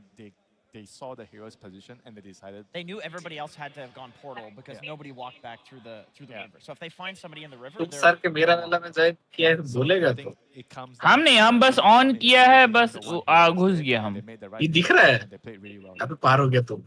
There is one हम अंदर moment घुसा है। that was probably very unfortunate. बाहर I'm not going to say बाहर we मत turned आना। point by any means fingers, but definitely an unfortunate moment that you like to have a little bit of a laugh over. we have to rewatch this. I mean, this is just one of those things about ये Dota. दिख रहा है There's बड़ा so सा? many mechanics in this game that you have the ओए रुक पीछे देख। portal blocking Crystallis on the cliff there, and दिख रहा है? situations just like नहीं। I'll go back through the portal, I'll TP out, not against a punch. इस साला तुम ऊपर आसमान में कैसे उड़ रहा है बे? ये शिप नहीं दिख रहा है? नहीं। I mean, at this point he's carry, right? You know what the Chinese name for Underlord is? It's big ass. For इस साला तुमको ऐसा वाला कैसे मिल गया बे? विंग्स वाला? Washing machine type situation for him there. ये शिप सही में नहीं दिख रहा है। Yeah, okay, really. दौड़ा। Good job, guys. एकदम तो नीचे में। हमको सही का नहीं दिख रहा है। Forward because I don't know how to from that is Askel here for the end of the game. Heroic 2-0. The numbers are just lining up as well for you, Winter, where you're like Heroic for a series that game 1 is so dependent for their momentum throughout it. Yeah. They come in, get another 2-0. They come in, they have a plan, and if the plan works, ये ship दिख रहा है? if it doesn't, according to the stats, it doesn't. हाँ अरे लौड़ा ये क्या है बे? ये एलियन वाला I शिप would है. like to really comment on this brood. I think this brood is a pick where it really made life very, very difficult for the invoker. ठीक है, आप Invoker देखना. couldn't really push the mid tower. They आप lost दिखना control of चाहिए. that section of the map, and a lot of the plays were happening because the mid ये wave देखो. is pushed out, right? Because as brood, it's very easy to push out the I, mid. पीछे अरे देखना. अबे बैठिए चोद के ये क्या बड़का सा है? अब दिखा ना फाइनली. ये क्या बड़का सा है? शेप है ये. Yeah, every core really stepping up to what was needed for them, but the carry. Shape है, लिटरली शेप है. इस पे तुम स्टोरेज रख सकते हो. Heroic, the chef's kiss coming out. बनाया है. Amazing gameplay. It was really हाँ good. चला नहीं because सकता बे. yesterday had that What the fuck? strat come out as well. चला नहीं right? सकता. We didn't know where it was going to go. The potential flex, it ended up being off lane, didn't work out. They're still running it out. They're still banking on refinery unit क्या है? not really knowing where it is, and Refine करने के लिए. find so much success in the carry role. Yeah, I like it a lot. I mean, it fits Yuma's playstyle perfectly. Like a hero that can run around. यहाँ पे खाना भी and पका is सकते active, हैं. and I do think Storage भी है. Storage container I've seen a lot in pro level pubs. बहुत हम सारा कुछ लेके चीज़ जा है. रहा है. अरे लौड़ा कुछ है ये नहीं भोसड़ी के तरह में. Going for कौन बोला नहीं? Like, BKB refresher. And तो खाली है. legitimately, like, you don't need armor items if you can refresh the So, yeah. sheet. That's like the idea, and refresh the dismember. तो खाली है. BKB. It's like, it feels like he's तुम immortal. तो ultra गरीब है. 12 seconds. पूरा भरा हुआ है. And I do think लौड़ा Punch is तो a lot हमको नहीं more दिखा रहा than है. people are realizing. हाँ. I mean, Heroic knows it. Now Tundra does as well. अबे चलो निकलो साला मेरा में. वही तो बोल रही. ये वाला सेव में तुम कहे जो ये वाला अबे सेव हम बस सोलो कर. घुसा तो लौड़ा आ गया. ये वाला सोलो वाला है. सोलो खेलते हैं. इसमें मत घुसो. That's right. They had great heroes for beating the Phoenix, but the rest of the lineup had some issues. They picked ये वाला Phoenix बहुत because he's going to be able play to की join friends. deny or lower his attack speed, अबे deal damage, get क्या? last hits as a range hero. Play But the करे problem की is that they join picked it friends. into a counter. The silencer is very, play very ना. good against the hero. So when you hit him with the last word ability, that makes it so when you cast your next spell here, you're going to end up taking damage. So he ends up killing himself in this circumstance, but it gets worse than that. The main problem is that their opponents also have gap close. So when he even wants to egg with those treads on the Sand King that Jenkins mentioned, or the other gap close heroes between the Monkey King, or even the तुम Underlord, मेरा if they में come in, करना आना. it's very easy for them to kill the egg. So तुम Whisper, invite despite करेगा तो picking ना. himself into a good lane, he वो did join not friends में नहीं have दिखाता है. ability. Here's an example of the global silence that's very tough. As the fight begins, अरे he इसमें just हम global अपना silence, छोटा he can't press बड़ा it. वाला भी ला Interestingly सकते हैं enough, इसमें. he really delayed बड़ा वाला क्या बोल लाइक रहा है. है? हाँ हाँ. He ended up going the ये Spirit क्या Festival बकचोदी into है? the Shivas. हाँ हम but बड़ा that's वाला not भी अब ला solving that सकते हैं. problem. But the good thing is that all of this focus that goes on him अबे leaves ठीक है space ठीक for है. Heroic normal to ship fight लेके आएंगे. afterwards, 'cause help then the करने global के लिए silence बस. is on cooldown. लेके The आ rest of सब. his teammates can basically take बड़ा वाला शिप forward नहीं fight लेके. in a पहले normal way, 'cause they लेके don't have to बड़का worry वाला about साला things. लड़ाएंगे Undermines और what सिर्फ सब Tundra has लौड़ा going for चलो them. फिर से और सिर्फ And सब then ले if Whisper लेते gets to go चलते हैं. first, then he also doesn't have to deal with these चलो problems as मेरे much. पास So एक there's no fighter global ship silence in है. this case, लाइक but जो look build at है the उसी damage चीज he की. can output with just Avail. ये Fighting किसका है बे? This ओह Spirit ये तो Festival मेरा है. so here's the fuck. fight where he finally सही gets नहीं his करा यार. solution here.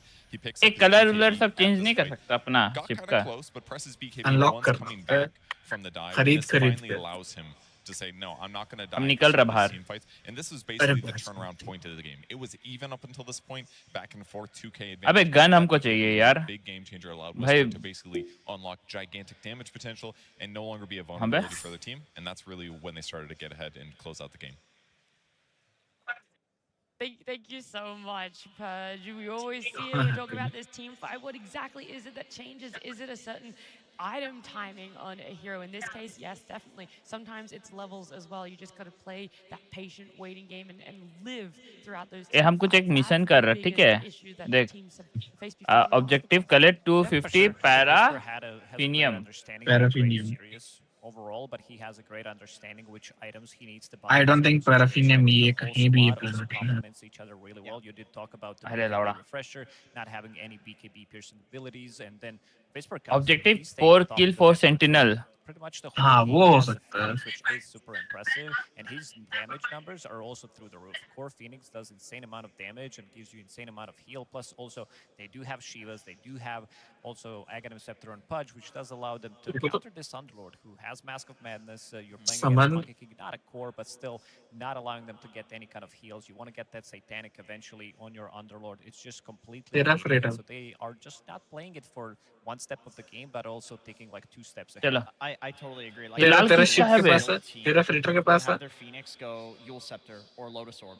And it looks goofy that he doesn't have the solution to such an obvious counter. Like Heralds know it's not Phoenix. You play against it once and you know that you want to buy the counter items, but he realized in the early game somebody needed to do the damage. So they just need to play the fights differently so that he doesn't just die. Or if he does, his team is getting something for the death, that the death has value. And once again, I'll just go back to like, this is how South America has traditionally played games and won games, is they're really good at team fighting. So it's really nice to see them win this series by doing exactly that. Yeah, it was a pleasure to watch, getting to see Heroic continue on their journey in the international. But we're going to change the pace a little bit here, and we're going to take a look at one of our finalists from the short film contest. तो बाहर right की तरफ.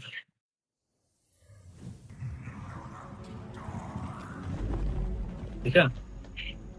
हाँ, समना capital captainship इधर इधर.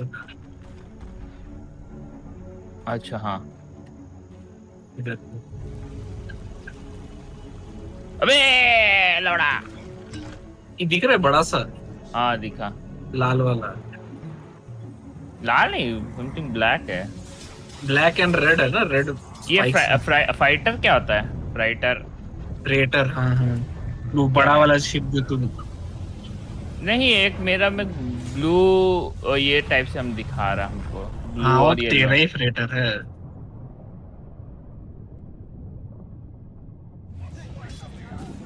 वहाँ कुछ है नहीं मगर.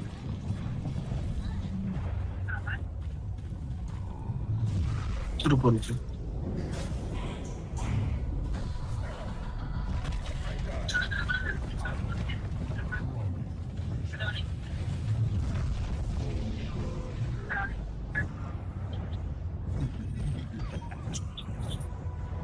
कोई ब्लैक वाला शिप नहीं दिख रहा है. तुम जो चला रहे वही हम देखा. अरे भाई क्या मजाक खेली.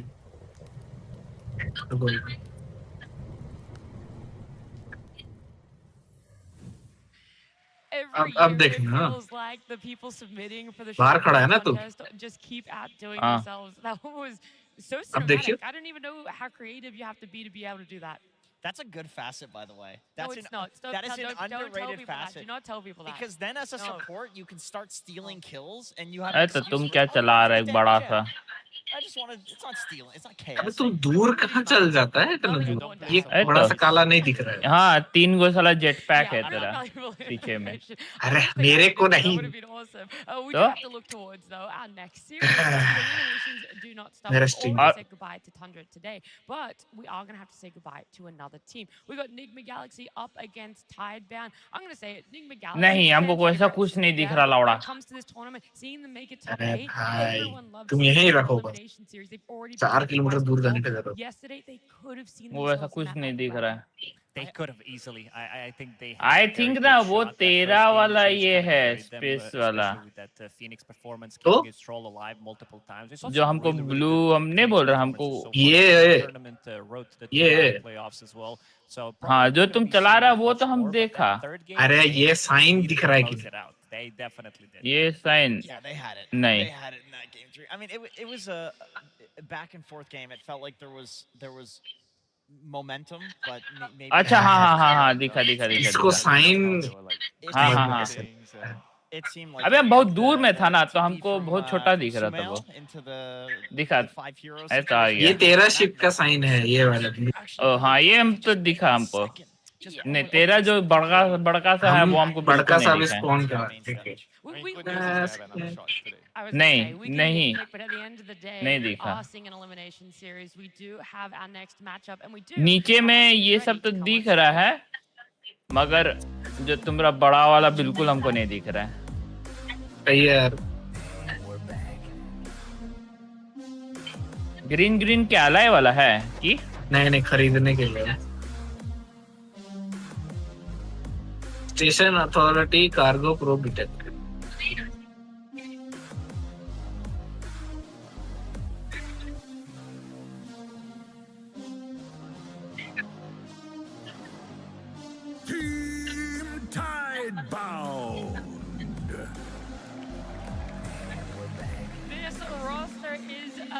कौन लड़ेगा मेरे साथ लड़ो आओ कोई आया है मेरे साथ लड़ेगा आओ We've seen them hit TI Grand Finals. We've seen them win before. We've also seen them though in this lower bracket. They're gonna have to bring everything they possibly can if they want to hit that success again, especially up against fan favorites.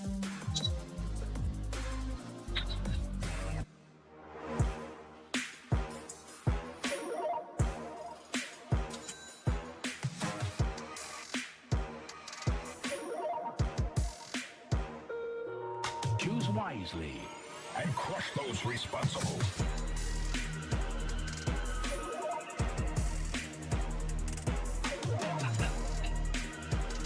दुकान जापीस दुकान Nigma Galaxy. Choose wisely. Just how exactly are the stars aligned for these 5 players? So far, everything has been an uphill battle time after time. Have they had to prove themselves against tougher opponents? This time around, it's on the main stage. It's elimination, and it is still a best of 3 that could go and turn at any point for themselves.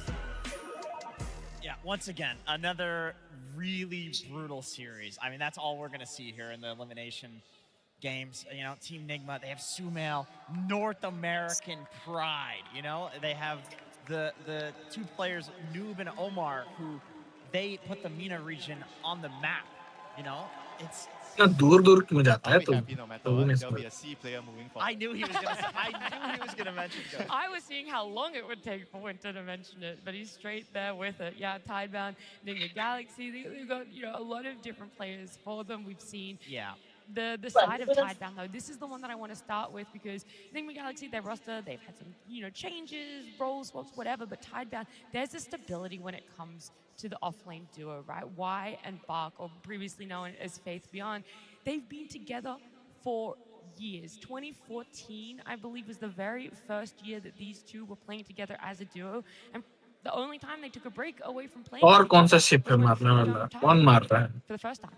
Yeah, this is an iconic duo. They are truly bubbies of the world. They have the world record for the most wins together as a duo. 1,016 wins as a duo, as bubbies, with a 60% win rate. Just an incredible story. I mean, you can't mention Tidebound without mentioning Wings. You know, they have a bunch of the Wings players, and then they have some standout, you know, Chinese players. The coach, coach Blink, he's also part of the legendary Wings squad. They have 3 out of 5 of Wings. Yeah, very reminiscent of how much success they've been able to do. We're seeing there, as you said, Jenkins best of bubbies. So many games, and that's wins, right? That's how many games they've won, not played. So it's not a 60% win rate of 1,000 games. They won over 1,000 games together. And it's interesting because usually you see the duos and it's like a side lane duo. Whereas with Bach and Y, they're not always playing together in lane, right? This is like a position. You know how they are connected together? One is the captain and one is the offlane. You always have to keep your offlaner happy. This is true. This is true. And I think for Bach, friendship and trust and respect and all of these things matter a lot for him. Like, I know he's the type of player that if he likes something, he'll play it. He'll ask for it. You just ask him what he wants in the draft, and he'll perform with it. So I think that the trust, कितना damage लेगा वो ship you know, playing with him for a long time definitely matters a lot when it comes to drafting. I mean, it's the priority. Yeah. So I think he's one of the type of offlaners where he needs priority in a draft. Maybe if you talk about someone like Saberlight, he doesn't need as much priority. But I think for Bark or Fate Ban, he's a person that he's going to take a lot of space, a lot of farm. He wants the later picks. He wants to have the matchup advantage. So he needs to be prioritized. Yeah. No, you're good, Jake. I think he often has the right idea too. Like I think he's an underrated person when it comes to developing the meta. You know, people, there's a lot of new guys on the block, like the 9 classes of the world that are defining new meta stuff. But Bach was the first person that I saw go for Dominator on Centaur. You know, he'll play Queen of Pain off lane before other people. He's still playing it, and honestly, I think this is quite an underrated hero. So he has very unique ideas on the game. It's good to see a team around him that They have a lot of unique heroes as well that they do like to play. We're talking about, you know, they love to play Timbersaw, even though this hero didn't still win a game. They're going to be playing Ogre, Juggernaut. You know, Chinese teams, they love to run their Juggernaut as well, but nothing to say. Got to be careful about this guy. He loves his Primal Beast, he loves his Pango, he loves his Tinker. I would say that he has pretty similar hero pool like Malrine does. Like, he has a couple of specialty heroes that he loves to run from the mid lane, and he tends to be very explosive. I mean, not to mention they have like a position 4A, right? Not everyone actually does it. So they have a bunch of unique heroes just picked by them, you know, and they have their own way of enabling those heroes. Yeah, and that was definitely something targeted towards Tidebound, was that Ancient Apparition that you talked about. But on the side of Enigma Galaxy, right, we talked about just how the longevity of Bach/Faith Beyond and Y has been in their careers together. The inverse is you have Noob and Omar. So they were a similar sort of story. They've been on past teams together, PSG Quest, all the way back at TI. What was that, 12 is where we saw them? But Noob was a mid laner back then, right? He's only been transitioning over to an off laner for about 1 year now, almost on the dot to the day. And now he's partnering with an ex-teammate. They are still in that lane together, still in the same team together. I would say Omar is like the really stable one. He always kind of delivers, pretty similar to what other position 4s from the top teams are doing. Like, he's definitely up par with them in terms of the lane shenanigans, if they want to play into unfavorable matchups as well. Noob, I would say, needed a little bit more time. It does happen when you're transitioning from the other role to the off lane as well. And I think he's in a really good spot right now. Very interesting player, and definitely expanded his hero pool, playing like 10 different heroes so far. And things are looking good for NGX. I agree. I think when the roster swap initially happened and Noob was switched to offlane, I don't think anybody with more than 2 brain cells like didn't expect him to eventually do very well, because for the quest lineup, like, that entire roster was incredible. Like, they were explosive onto the scene. So I think it was only a matter of time for Noob. He kind of started where he was transitioning some of his mid heroes to the off lane. We saw a lot of Snapfire off lane, which, by the way, he could still play. He could still pull that out. But then eventually he started learning the you know, more traditional offlaners. But he still does pull out the mid. Style, I would say, when I first saw him, always felt like he's more towards like a team-based mid laner. Yes. But I feel like it might actually be better. Agreed. Here, initially, I saw if he played an off laner. And right now, we can see him having success on the off lane. And there you go, the common heroes that they have. And you see some, like the A that I mentioned, is only for Tidebound. I don't remember or recalling anyone else doing like a position 4A in this tournament so far.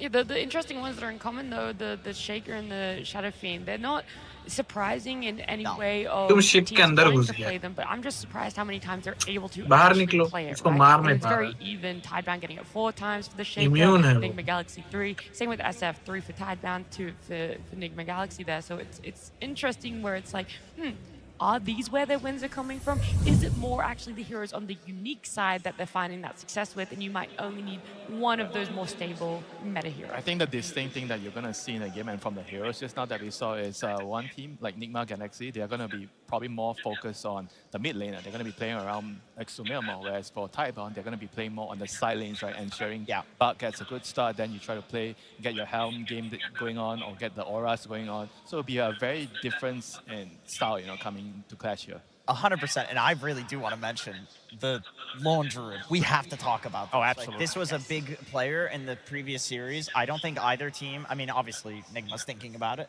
but I don't think Tidebound is going to have watched the series last night and not have this on their mind as a potential... I mean, do you think he falls in the category of a Helm counter-ish hero? Like, he kills the Helm creep, or he deals with it. He can. He definitely can. We saw some early Aghanim Scepters coming out from him and Pure, I believe. So you can be anywhere on the map and be able to deal with that Helm Dominator, which is super annoying. Yeah, we could talk some more about this, but all I really want to do is give our audience our Game 1.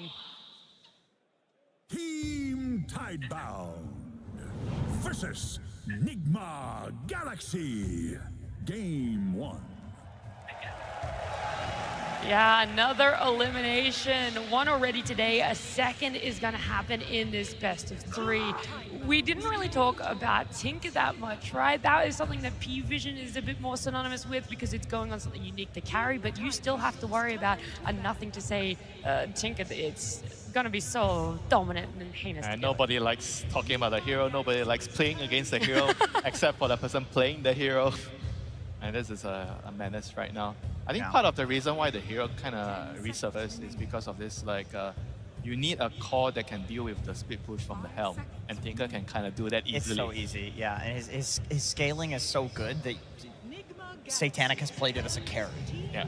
So I agree with this ban. It's honestly, the way that I see it is, Tidebound has last pick, and so you may as well just ban it in the first phase. You know you're eventually going to have to use a ban on it. Lycan coming out from the first phase. This hero gives you the lane push. We talked about some of the teams so far struggling, dealing with the lanes, dealing with the helms.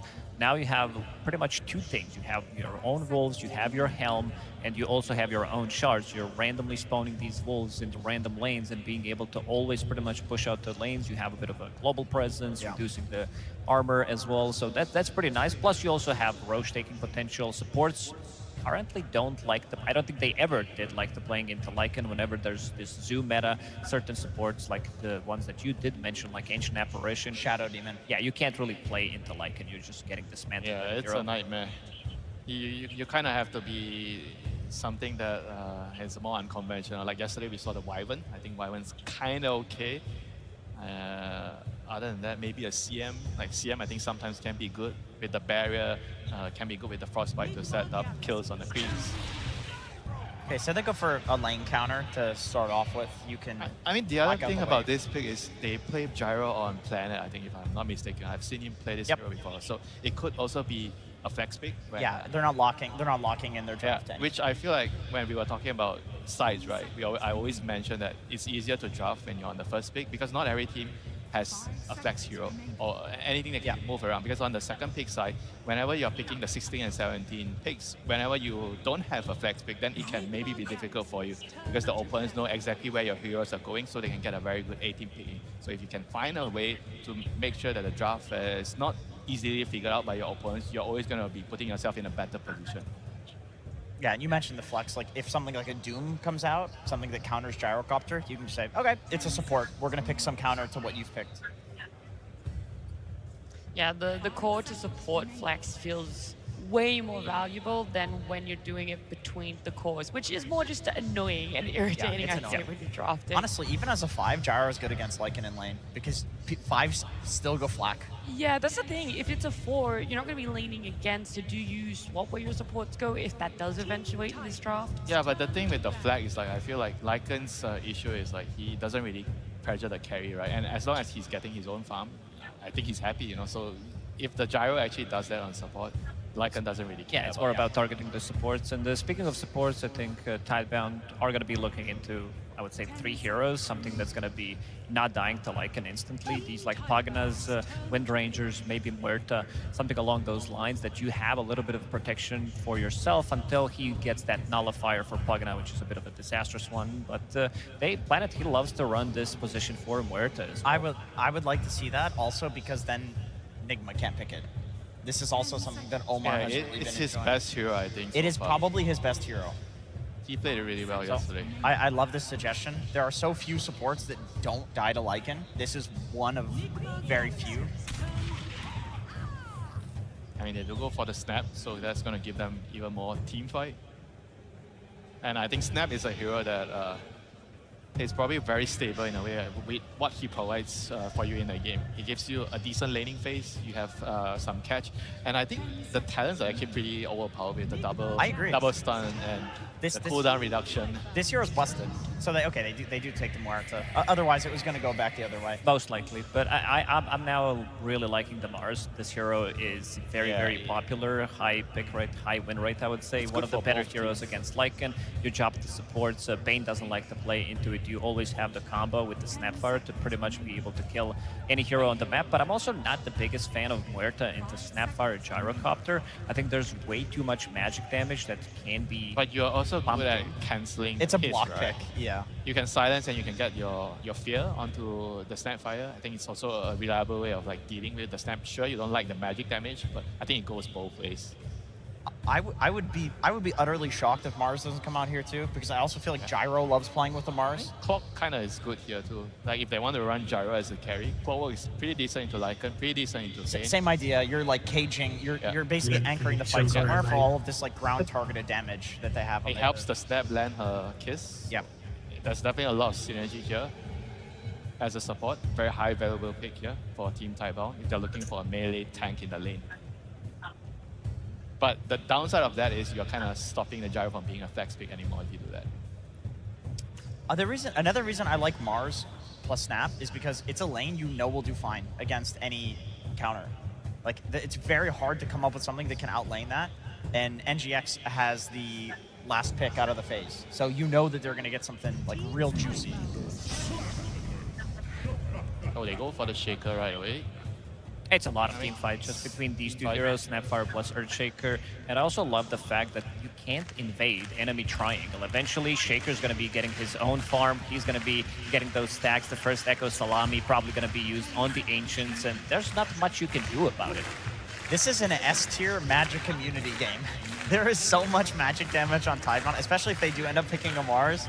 I could see Lifestealer? You want Lifestealer? I could see Lifestealer. I mean, it does mean that NGX will lack a little bit of team fight, but there's still 2 more picks to come out for Taiwan, right? They could change it a little bit here. They could. It's just these 3 heroes have so much magic damage. Yeah. So what they're doing here is they are moving the Earthshaker to the flex pick. So Earthshaker can go mid, can go off lane. So their whole draft can still be moved around. He's taking And the damage from Silencer, Planetary. It's also a very good answer into the Bane. You can never grip if Silencer is alive. The only downside about the Silencer is Silencer, yeah, he doesn't do anything against the Zoo, you know, the Lycan. Yeah, he hates the Zoo. But, you know, there's always the counter strat of if you're just sitting in the fountain and pressing R, the Lycan can't get you there.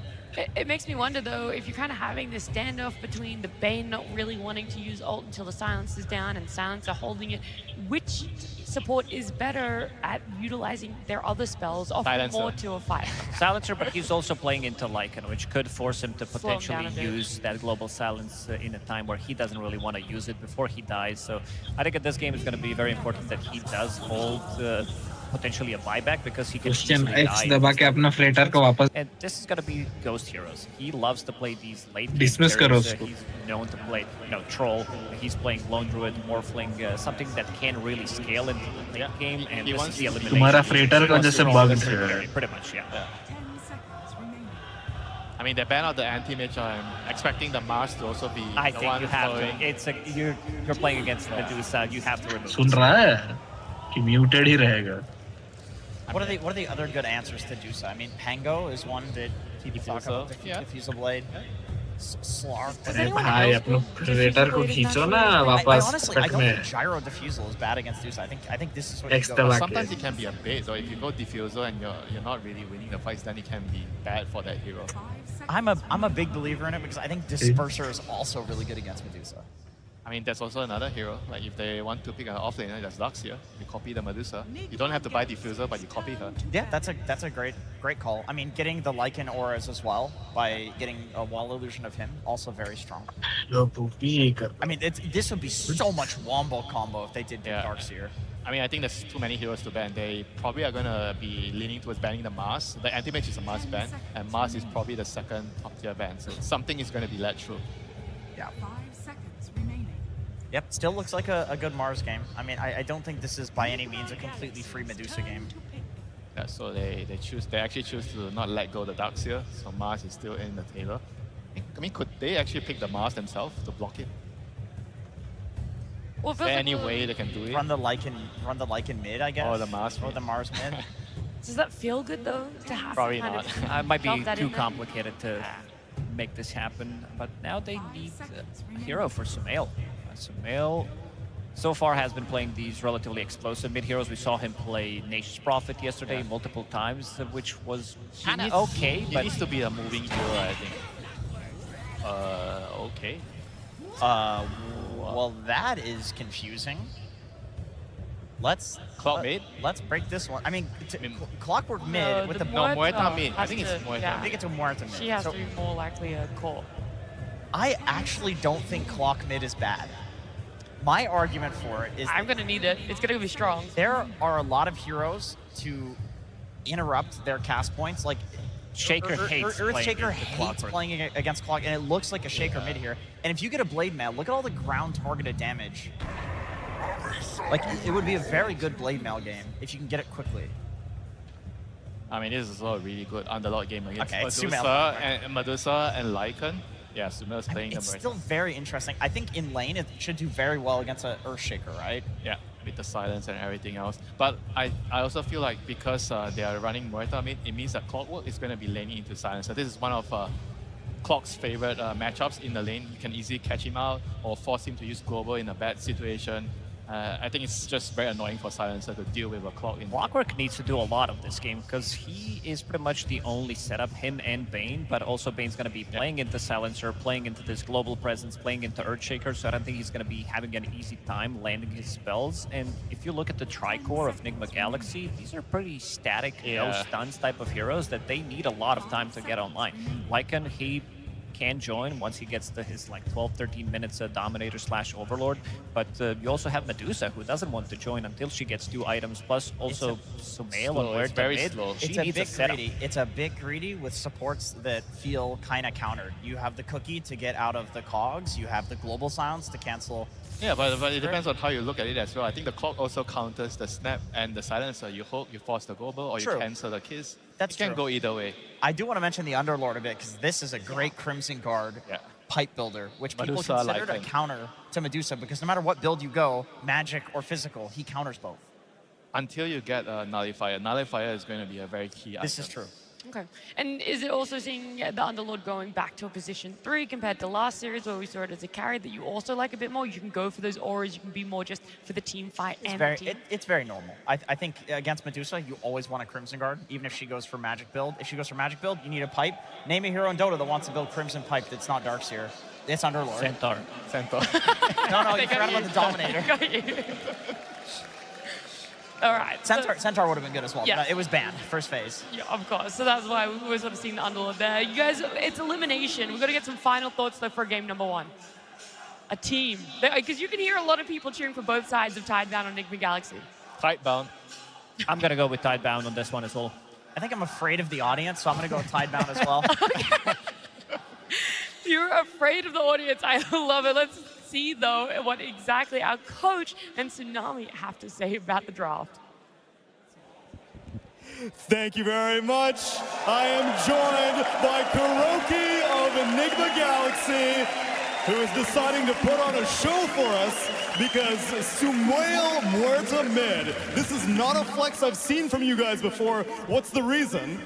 Well, it's Sumail. He does whatever he wants, whenever he wants. So, no. You leave him unchained and he's gonna do work.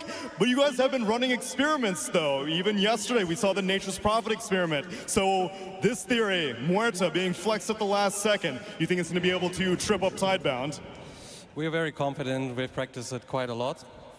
And I believe in my guys' abilities. But at the end of the day, we are here to enjoy the games and we hope to inspire you guys. The inspiration is here for sure, my man. But in addition to enjoying the games, we get to enjoy the games. I don't know how much you get to enjoy the games because these have to be incredibly stressful experiences. I was watching yesterday. I was on the edge of my seat the entire time. What's it like as a coach witnessing your boys playing on stage? I'm chilling, to be honest. But yeah, I'm just having fun and yeah. Barclays Arena, are you ready to have some fun as well?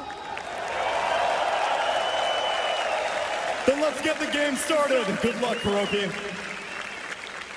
All right, into game number 1 between Tidebound and NGX. Kuro very, very chill as always, Cinderin. And we'll see if he's chill after this game number 1, because this should be a doozy. Tidebound and NGX find themselves very early in this lower bracket here at TI. Yeah, if there's one thing you want to have as your coach when you're getting into these like high stakes games, it's definitely someone who can keep a calm. That was quick. head. Omar first blooding Y. Good start for NGX. Go ahead, Cinder, and sorry to interrupt. I think it's a very healthy sign for Enigma Galaxy that Kuro is as relaxed as he is, because we've had many teams throughout TI's history that talk about how you perform your best when the pressure is off. Yeah. I think at this point, for maybe NGX themselves even, you might have already exceeded expectations a little bit. You had an interview with... Oh, hang on. He's in quite a bit of trouble. Omar is going to make his way over, but it's too late. Last right click is enough for Shiro to bring down Noob. Go ahead and continue your point. Yes. I don't see how many kills we get in the meantime. Yeah, well, it's a good start, isn't it? We had an interview with GH in the Road to the International. He was talking about they enter with no expectations because they feel like they will perform better without the pressure. And in reality, this year has been very turbulent for this organization, right? It's been a mixed bag, and so have the previous ones. So I think they're just really enjoying themselves and feeling the moment, and that's kind of what Kuro was hinting at in the interview as well, right? We're out there, we're going to play our best and have fun and enjoy it. And a lot of teams have made crazy runs with that mentality. Yeah. This is obviously going to be a really tough opponent, but worth noting, Team Tidebound had a great start in the Road to the International, and then yesterday they really got humbled. So they're a little bit in the opposite situation, in spite of both teams having lost. I think Enigma Galaxy perhaps could be have the better mental angle for today, possibly. Yeah, for sure. I mean, pressure is definitely a big thing. I mean, with NGX, you have a lot of experience on the shoulders of the likes of GH and Sumail, of course, but I mean, a lot of people did not pick them to get to the top 8 to begin with. Of course, there's a lot of hope for that to happen, and that is indeed the case, whereas there's always going to be lots of pressure, even with 2 TI winners on the squad. I mean, China is very unforgiving with their own team, Cinderin, as we've seen in the past. And I will say, talking about hope, the elephant in the room that I feel like we talk this to death, but you still have to think about this in Enigma Galaxy games because, you know, the stats don't lie, as a famous man once said. It's a lot of Enigma Galaxy's games, when they go late, become kind of crazy. Yes. And Team Tidebound and Extreme Gaming, the two big Chinese teams performing in this tournament, have been no strangers to playing very well late. Enigma Galaxy's Achilles heel. Right on top of Bak. They were fighting for this Lotus, and that's the death of Faith Beyond. Planet now on the run as both Ghost and GH will pursue. It's going to be close with this last right click, as GH doesn't have Brain Sap up for a while, so they won't get that second kill, but already off to a very good start.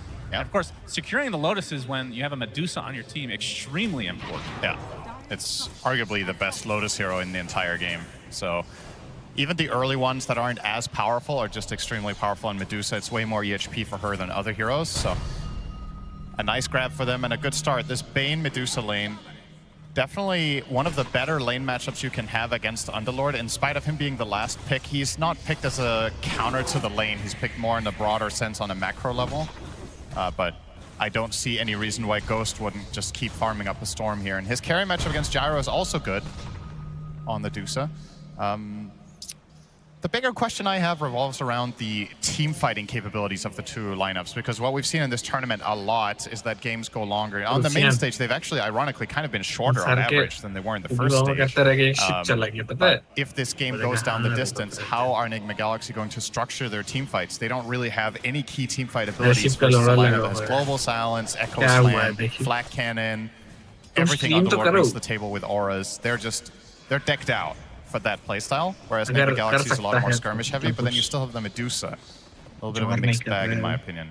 Yeah, that's true. Also, like you mentioned, NGX bring a style of play that feels extremely chaotic, regardless of them having a lead, or as we're going to see, a Nightmare.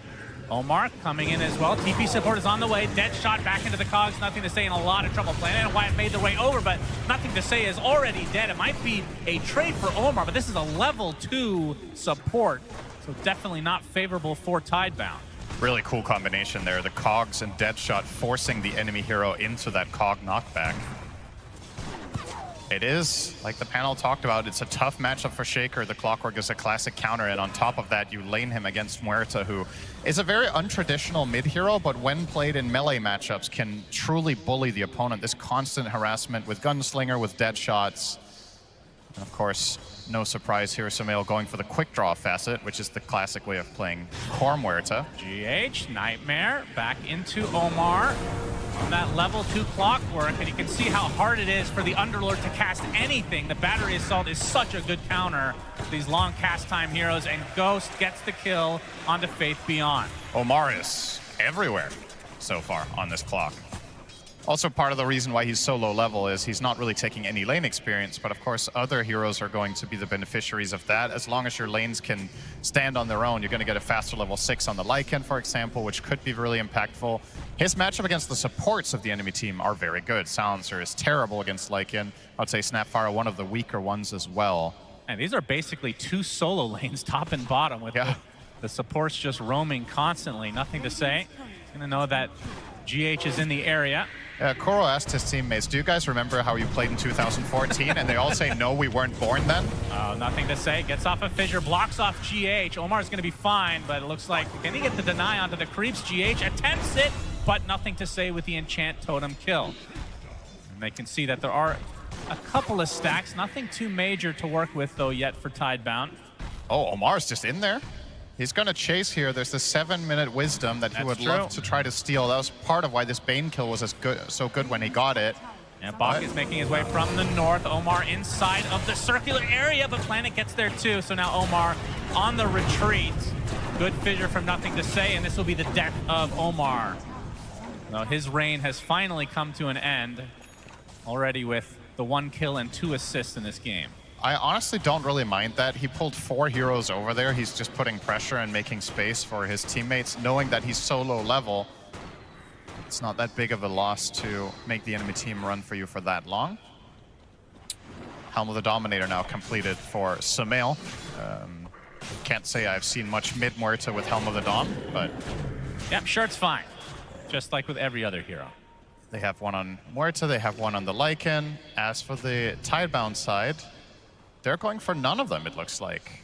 So, a little bit uncharacteristic. We've seen Bach play a lot of Helms on his offlane heroes. Yeah. Have they used it on Underlord, though? I don't think I've... I don't know how much he's even played this hero this tournament, to be honest. 8-minute power rune is bottom. It's a damage rune, as a dead shot does hit, so Planet will be brought down eventually, you would think. The Troll's gonna get him. Troll does get the last hit. More supports dying outright, though, so 2 for 1 across the map. NTS managing to kill off Omar there with the Echo Slam. So first use of that will not be on Ancients or a big camp stack. And speaking of, GH is in the neighborhood trying to get a read on just how much is in that triangle with this Bane. He removes the sentry but doesn't block any camps. Still, the pressure is going to mount now. They're going to try to take advantage of Echo Slam being on cooldown, so now you can go in here and use these rally creeps to really get to work. And Sumail also with the amp damage rune. 9-minute mid tower is a very good look, considering, remember they have Lycan and they have these 2 Helms. And the GH Nightmare. It's going to force Planet out, though, and they're just going to walk away, it seems. This is without question a good start for Enigma Galaxy. You got the dead shot you talked about, along with the Nightmare facet inside those cogs. Pretty crazy combo. And then with the calling from the outside, they have a lot of good fight potential on this NGX side. As why he finds himself, Sumail slows him, but GH is on the other side to finish the job. A 2K early lead for NGX, and in terms of how important it is for these teams to get off to a good start, in terms of like their lineup, how does that shape up this game? I think it was more important for Enigma Galaxy to get off on the right foot here, because again, when we go down the stretch, I do think Tidebound's lineup just is a little bit more stable in later game team fights and overall more constructed scenarios, but Enigma Galaxy's lineup is really good at playing these 2 versus 1 ganks or 2v2s. You know, you run around the map with Bane, with Clock, with Lycan Wolves. Shiro found by Omar, level 5 right now. TP support on the way. He's just getting bounced left, right, and center. Completely out of mana now, though. Planet will be the recipient of the help of that homing missile. As Omar, again, looks like he's gonna drop, but he is, again, just forcing so many heroes to help aid their cores. That's 3 heroes this time brought. Yeah, Ghost is having the freest time ever because of this. So you can see on the net worth distribution, the big loser in this game so far is Nothing to Say on the Shaker, which I have to say is starting to become a little bit of a pattern in these games. It does feel like that, yeah. Shapeshift from Noob. Mortimer Skits is coming out from Planet. He's just going to get chopped down, though, by the Lycan as Shiro slowed to a crawl. Now going to get chased by the Pine Cone and the Wolf. Pretty much out of mana right now. Why? Looks like he's going to dissuade Noob from going any further. Still quite worse for wear as Bach left to his own devices, though, now inside the cogs with the battery assault. But with that TP, going to force the rest of NGX away. Nothing to Say comes in, trying to take out the Pine Cone. Looks like they'll be able to get that with the tower. But like you said, Ghost left all alone. He gets the tier 1 tower all by himself. I mean, this is some stellar play from NGX, to be honest. Whether they find the kills or not, they are dictating absolutely everything that's happening in the game. And of course, we were criticizing this about Tidebound yesterday, their support duos being a little bit more on the passive reactive side. In this case, the Snapfire can be aggressive, but is constantly being pulled around the map. And well, what are you going to do as level 5 Silencer except respond to these moves? So, Angmar really just... I don't feel like Tidebound has made a move yet. It's been 12 minutes. I think all of their kills have been reactive. And if Enigma Galaxy can keep this pace up, they're on the way to a very chunky lead. They've only taken the top and mid tower. Bottom tower is usually the easier one to get, and they still can claim that. Of course, Ghost is just farming up a storm. And my question with this Shaker is, when are we going to see something big here? Well, he just got his blink, so that might be the timing, but he gets Nightmare before it's delivered. Sumail there, Fiend's Grip applied. The silence is actually going to prevent the cookie from coming out, so that was a pretty long Fiend's Grip. Has Nothing to Say, tries to run away. More reinforcements, though, arriving for Tidebound. And there's the blink reveal with the Echo Slam from Nothing to Say. Sumail is still living, though. Called out, not even going to clip him. He is getting a little bit low, but does find the distance, finds an Illusion Rune. In addition, some way, somehow, nobody dies other than the Tomato. And tomatoes are real people, of course. That is a very bad blink reveal for Shaker. That is not what you're hoping for. It was considering close, he got the full element of surprise there. Not only is it the blink reveal, but it's in the middle of a fight, right? Yeah. He got initiated on, got the reset, and then has the blink. It's very unexpected for Enigma Galaxy that play comes out, and they still don't get a singular kill. And it begs the question, did Bach not have his ulti ready at that point? This is obviously a hero that you want to connect to these moves with Fiend's Gate when the team fights are bigger. Still stuck around down bottom, and now he might just get dove, potentially. Yeah. Rocket Flare reveals his position, puts down the Pit of Malice. Omar, well, he still has the hook shot available. I don't think they're going to need it. He's getting completely surrounded here. But again, TP supports from Tidebound. This time Wide shows up. There's the hook shot with the dead shot to follow. Bach still surviving, though. Super tanky, gets off the Firestorm, but now getting bounced left, right, and center. Sumail brings him down. Tidebound that took a long time.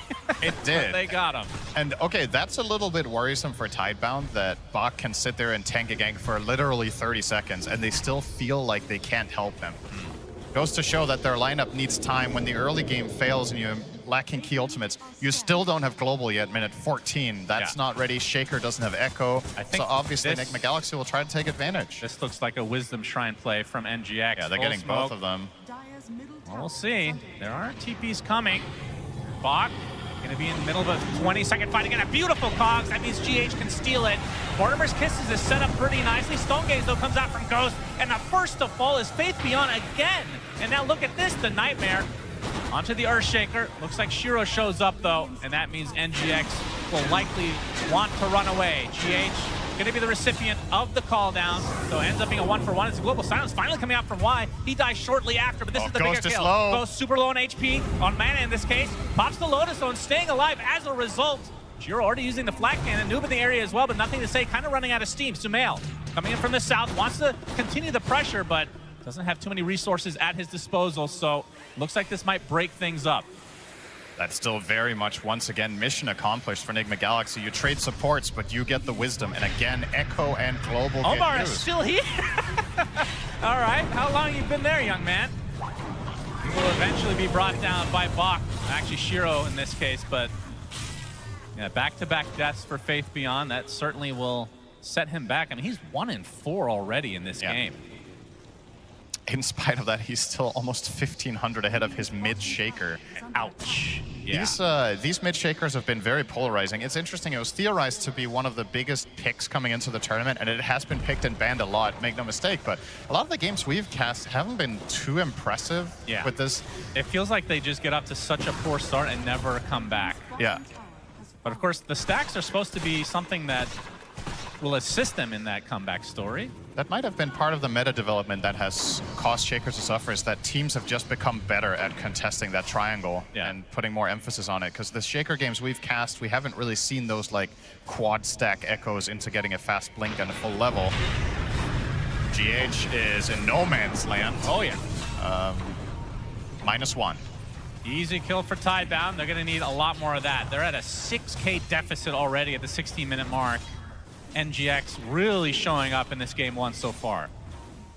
Looks like Pipe is going to be the first main item for Bach into the Crimson Guard, as the panel was kind of discussing. No huge surprise. Or a bot. Yep. That is going to be the key moment in this game for Tidebound, is can you find that stabilizing team fight when you hit a timing? Because in reality, they haven't hit a timing at all. I think the only possible opportunity was the Shaker blink, but as we've already established, that fell flat. Yeah. He's only level 9, and it's 17 on the mid Shaker. It's the same as Clockwork. Yeah. Right now pretty crazy. on NCS. So a very poor outlook here. Effectively, he's like position 3.5 from mid. Planet runs into GH. Instant nightmare.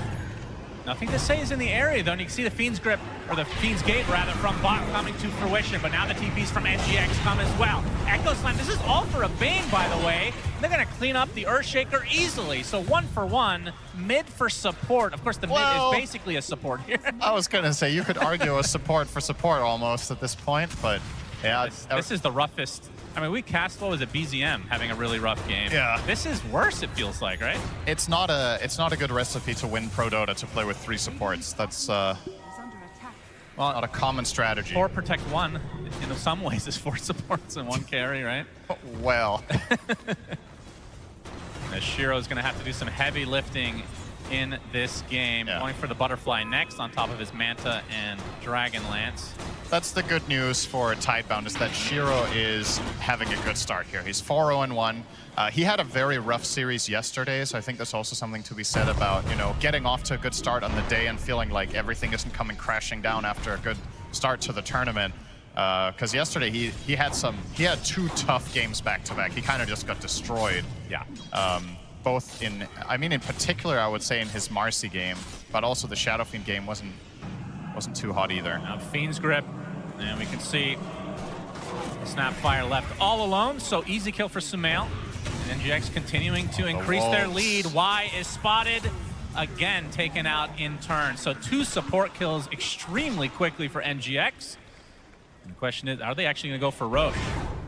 Ghost is extremely close to Butterfly as well. That is a huge power spike for Medusas. Even pierced the veil pop from Sumail to try to take out the Roche as quick as possible. And they're not too afraid of any response coming out from Tidebound. Well, they're going to find GH, which is the smallest consolation prize possible. They will do so. All the way at their own base. Yep, that's going to be a Roche. So Roche #1 for NGX, looking really, really good here. You could potentially make a case for sieging high ground minute 20 this game. I know that sounds unbelievable in this patch and what we've seen so far in this tournament. After the Tormentor, I'm sure. But you have Manta, Butter, and Aegis minute 19, which is an insane timing. Yeah, this is going to be super hard to contest. You can pick whatever objective you want outside of the enemy base, and it's yours. I just don't see Tidebound standing a chance. So you can take every tower or Tormentor by grouping up.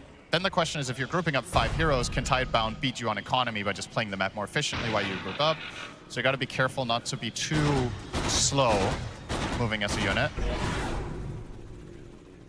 And for the time being, Nick McGalaxy don't really seem to be pressing much of the map. They just want to keep farming, which is also okay. They don't have to use the Aegis immediately, but I do think it would be a mistake to just let it expire without forcing anything. And looks like Ghost is already approaching his first target, the top tier 2 tower. Yep, likely go for the tier 2, and then, I mean, maybe you poke a bit, force a fortification, and then go for the Tormentor.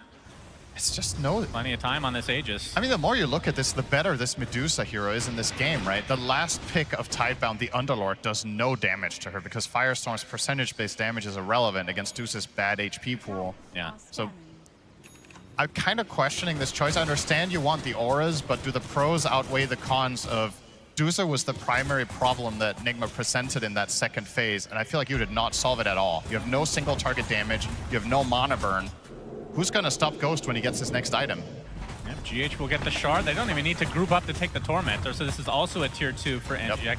I mean, this is more of a Thompson thing, I guess, from back in the day. Is there any consideration for Diffusal on Gyro? I think he has to buy it eventually, because otherwise I just don't see them killing Dusa, but not yet. I mean, when you say eventually, how much time are they going to give you? Exactly, yeah. That's the question here. If Nigma Galaxy go high ground here and take a lane of barracks, I feel like we've gone into a time machine from 2 months ago when people played the game normally. I know, what happened? What happened in these 3 days off? There we go. I love this. I really think this is a good siege. I think they can commit harder to it and bring Lycan Wolves and everything, but... Yeah, they find a little tasty snack in the form of Planet. Even uses Pierce the Veil to get that kill. Planet with a rare sight here, 6 items in his stash. I don't think I've ever seen that before. Huh. He has a full solar. He just hasn't picked up the power, except the energy booster. He must have panic buyed right before he died then, huh? I mean, he did AFK after getting nightmares, so he was just mashing his quick buy button. It happens to the best of us. As Ghost gonna get some pressure applied to him. A call down his place. He's gonna be A-okay though. Obviously, still with 2 minutes on that Aegis. Yeah. So it looks like their strat is to go for all the tier 2s. Yeah. I mean, 2 or 3 tier 2s and Tormentor for the first Aegis is, in the average game, a very good result. Also, a little poke damage on the top tier 3. He got about a quarter of that on his own on Ghost. And yeah, this mid tower, not long for this world. Shiro's trying to be annoying, but that's all he'll do. I really like this first pickup on Clockwork of buying Force Staff, by the way. We've seen different builds. Force Staff is just exceptionally good against Underlord. It's good against Snapfire and Shaker. The enemy team is creating debris for you to cross, and Clockwork with this can do it for a teammate. You might even see him buy the shard, potentially later for himself too, for even more ability to traverse terrain. Well, this is quite the expedition for Y. He's certainly aware of Noob's general presence, puts down a couple nice wards. Only question is, will he be spotted at some point? No, we'll be able to TP out, so some good vision now. See if they're able to use that in the coming minutes. As, again, the lead just continues to grow. This is not one of those games where you get an Aegis and it kind of plateaus, which has felt like it's happened a couple, like maybe more games than we're used to seeing in the earlier games that we have cast, but this time around, NGX continuing to expand. Yeah, they're going to finish this bot lane as well. I think even if the Aegis expires, they're still going to try to commit for this tower. But of course, the dream would be to not get into that situation. We've got 25 seconds. There is a glyph. Tidebound are thinking about it this time. They sure are. It's a little bit more of a commitment as Shiro will burn about half the mana from Ghost, even more now. Butterfly online for Shiro. 12 seconds. Keep an eye on the timer here. And yeah, Ghost will respect it. So they do defend. So 2.5 towers, a Tormentor, and a quarter of a tier 3 is what Ghost will get in this 5-minute period. Not too shabby. Yeah. Almost has Scotty as well. So that's pretty good. Not too bad farming. You can see Tidebound. Yep, they're going to try to do something. Nice dead shot on the smoke target. Samel didn't even see him. This is one of those moments where you go, I was here, Shannon. They're making a move on Tidebound. We were here to witness Tidebound moving as a unit in smoke. Their creeps are killing all of the neutrals in the meantime, as finally Tidebound is revealed and they find absolutely nothing. This is what I bought the postcard for. That was really uninteresting to write home about. All right, nothing to say is back to farming. Yep, doing his best. He'll have BKB relatively shortly, so just the recipe away at this point.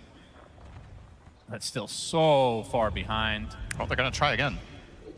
All right, through the gate. So Bak is queuing up Aghanims now on the Underlord. We both love to see that. Of course, coolest when you've got the Gleipnir. Oh, this was scanned out. Noob. Oh, that's a He is very, certainly very aware. good read. This might be 2 smokes in a row kind of waste, although Noob, he pops his ult inside the Pit of Malice, though. Reinforcements are going to arrive pretty shortly, but the Global Silence comes out, and the Mortimer's Kisses destroy him. But incoming Sumail with the BKB pierce the veil. First to fall is the Snapfire. You can see the Fiend's grip onto the Gyrocopter. Do they have the damage? They have the lockdown. They have everything. This is not even remotely close. And now the Underlord inside of that Nightmare, inside his own Pit of Malice, just getting kited to a high degree. They lose the Lycan to start the fight, but they can 4 straight kills right after. Nothing to say had no play there. He got caught by the Clockwork, and he was just... He echoed the clock and tried to cast Fissure 7 times in a row. And then he died. Look at the battery assault. Yeah, he kept trying. And, I mean, you've got the Kaya, but you don't have Kaya Yasha, so that's not going to happen. Man, Like, what it's- a last pick Clockwork, huh? Yeah, it's crazy. The Clockwork pick has been really good, but again, I think this is the second game of Nothing to Say Shaker we've seen this tournament, where it just leaves a lot to be desired, right? And Nick McGalaxy, they know exactly how to approach this. Keeping in mind, this could have been even better, right? They scanned them out, Noob knew they were coming, he pops ult. If he's a little bit further right here, he might not even get caught to begin with. And that could have just been a clean sweep. At the very least for Tidebound, they get a little bit of a trade, but keep an eye on the Shaker here in the top left. So Nothing to Say comes through the gate immediately into the calling, gets hookshot up there. Now you're not going to see the rest on camera, but trust me when I say he did nothing, and his health is just falling by the minute. I trust you, Synderen. I take it back. He did echo the Clockwork. He did 200 damage. Okay. Technically incorrect, but effectively correct. A 4 for 1. NGX, 16K lead. This is starting to look quite insurmountable. So what can Tidebound do to get back in this game? Is it just a high ground defense type of deal? Do you have to contest second Roche? There's a couple of things I think they can do still, or that they especially could have done better. But shot. Hang on. They find Planet. That shot misses, but they have the damage nonetheless. Doesn't matter, yeah. It's too much damage. Nullifier onto Shiro. Good Manta, though. They have to have better formation. I think the way Nothing to Say arrived into that fight is just a no-go. You cannot have Shaker arrive into the center of the fight. The gate has to be placed more on the left if you want him to come in through the gate. Otherwise, he needs to be there at the beginning of the fight off to the side to avoid the Clockwork. Aside from that, obviously key items coming up. This Shaker BKB will potentially finally allow him to do something. Gyro Satanic will help as well. Shiro can be... As much as we've talked about Nick McGalaxy not having the, or Medusa being almost unkillable with single target damage, a Gyro Satanic is also tough to bring down for the NGX side. They don't have that overwhelming single target damage just yet. Sumail will get there, but right now the hard hitter on one target is actually Lycan.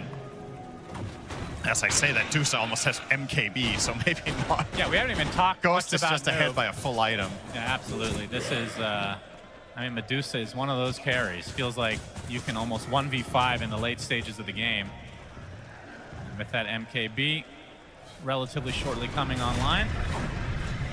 Takes Ghost to the next level. Second Roche is available. Does NGX feel confident going for it without a pickoff first is the question. Because fighting against Tidebound in the pit is a bit of a scary proposition. And again, potential pickoff on the Planet. Hook shot to start things out, and now slowed to a crawl with that Scotty from Ghost. Another easy pickoff for the NGX side. I think that's enough to go Roche. Like, just having any hero out of play makes this extremely difficult for Tidebound side. And this is actually one of the more important Roshan pit fighting heroes, because Clockwork is going to have his eyes set on Shaker the whole time, so Snapfire is the one who actually gets to cast her ults reliably. With her in the grave, Tidebound just have to concede another objective. And this one surely means a high ground. This is a high ground Aegis, without question. 20k lead. Dusa almost fully decked out. He's going to swap out his Falcon Blade for this Aegis, so technically for an Aegis push, he could replace the treads into another item. He's queuing up BKB here on Ghost. thought maybe we would see something even more hard hitting to try to finish Yeah, the job, like I was Rapier gonna say, or it's Daedalus. a little surprising going that defensive, but if he wants a defensive item, you could make a really good case for Pyke here, I think. GH gonna force out the Fiend's Gate. Nothing to say, blocks off GH, but a nice force step onto the other side. Hook shot from Omar. Looks like they're gonna find the silencer. Y is dead before he'd be able to get off Global Silence. Attempting to go through his own gate. Block. Not gonna happen. Pops the Crimson, dies right after. Just feels like there is no opening for Tidebound. If they want to take fights, they have to bring the gyro. I just think skirmishes like this are not possible. You're maybe a little bit naive to try to think you can kill GH there. He's got Force Staff, Lens, Essence Ring, and you didn't global. So then the full Fiend script comes out onto the Underlord as well. Just very easy and good response, and very quick responses too from the side of Nigma Galaxy. Oh, they see nothing to say. The Wolves have spotted him. He's gonna pop the BKB and just get crit. My goodness. You talked about the BKB being picked up. That is not what he had in mind. That's also not what he bought it for. I don't think he bought BKB to counter the Lycan. Well, he popped it anyway. Yeah, that's what. And now the Roche banner placed, and the high ground attempt is here for NGX. What can Tidebound do? Earthshaker down for 30 seconds. He has buyback and Echo Slam, but you might have to just concede an entire lane here. This is so difficult for Shiro to contest the Dusa with all the backup sitting behind. Yep, Crimson is popped, so that's gonna prevent some damage coming out from the Medusa, but eventually it'll wear out. 10 seconds away from nothing to say getting back in the game. But still, Ghost literally all alone on the high ground, and they can't do anything against him. Shiro already at half HP. They have to force the fortification.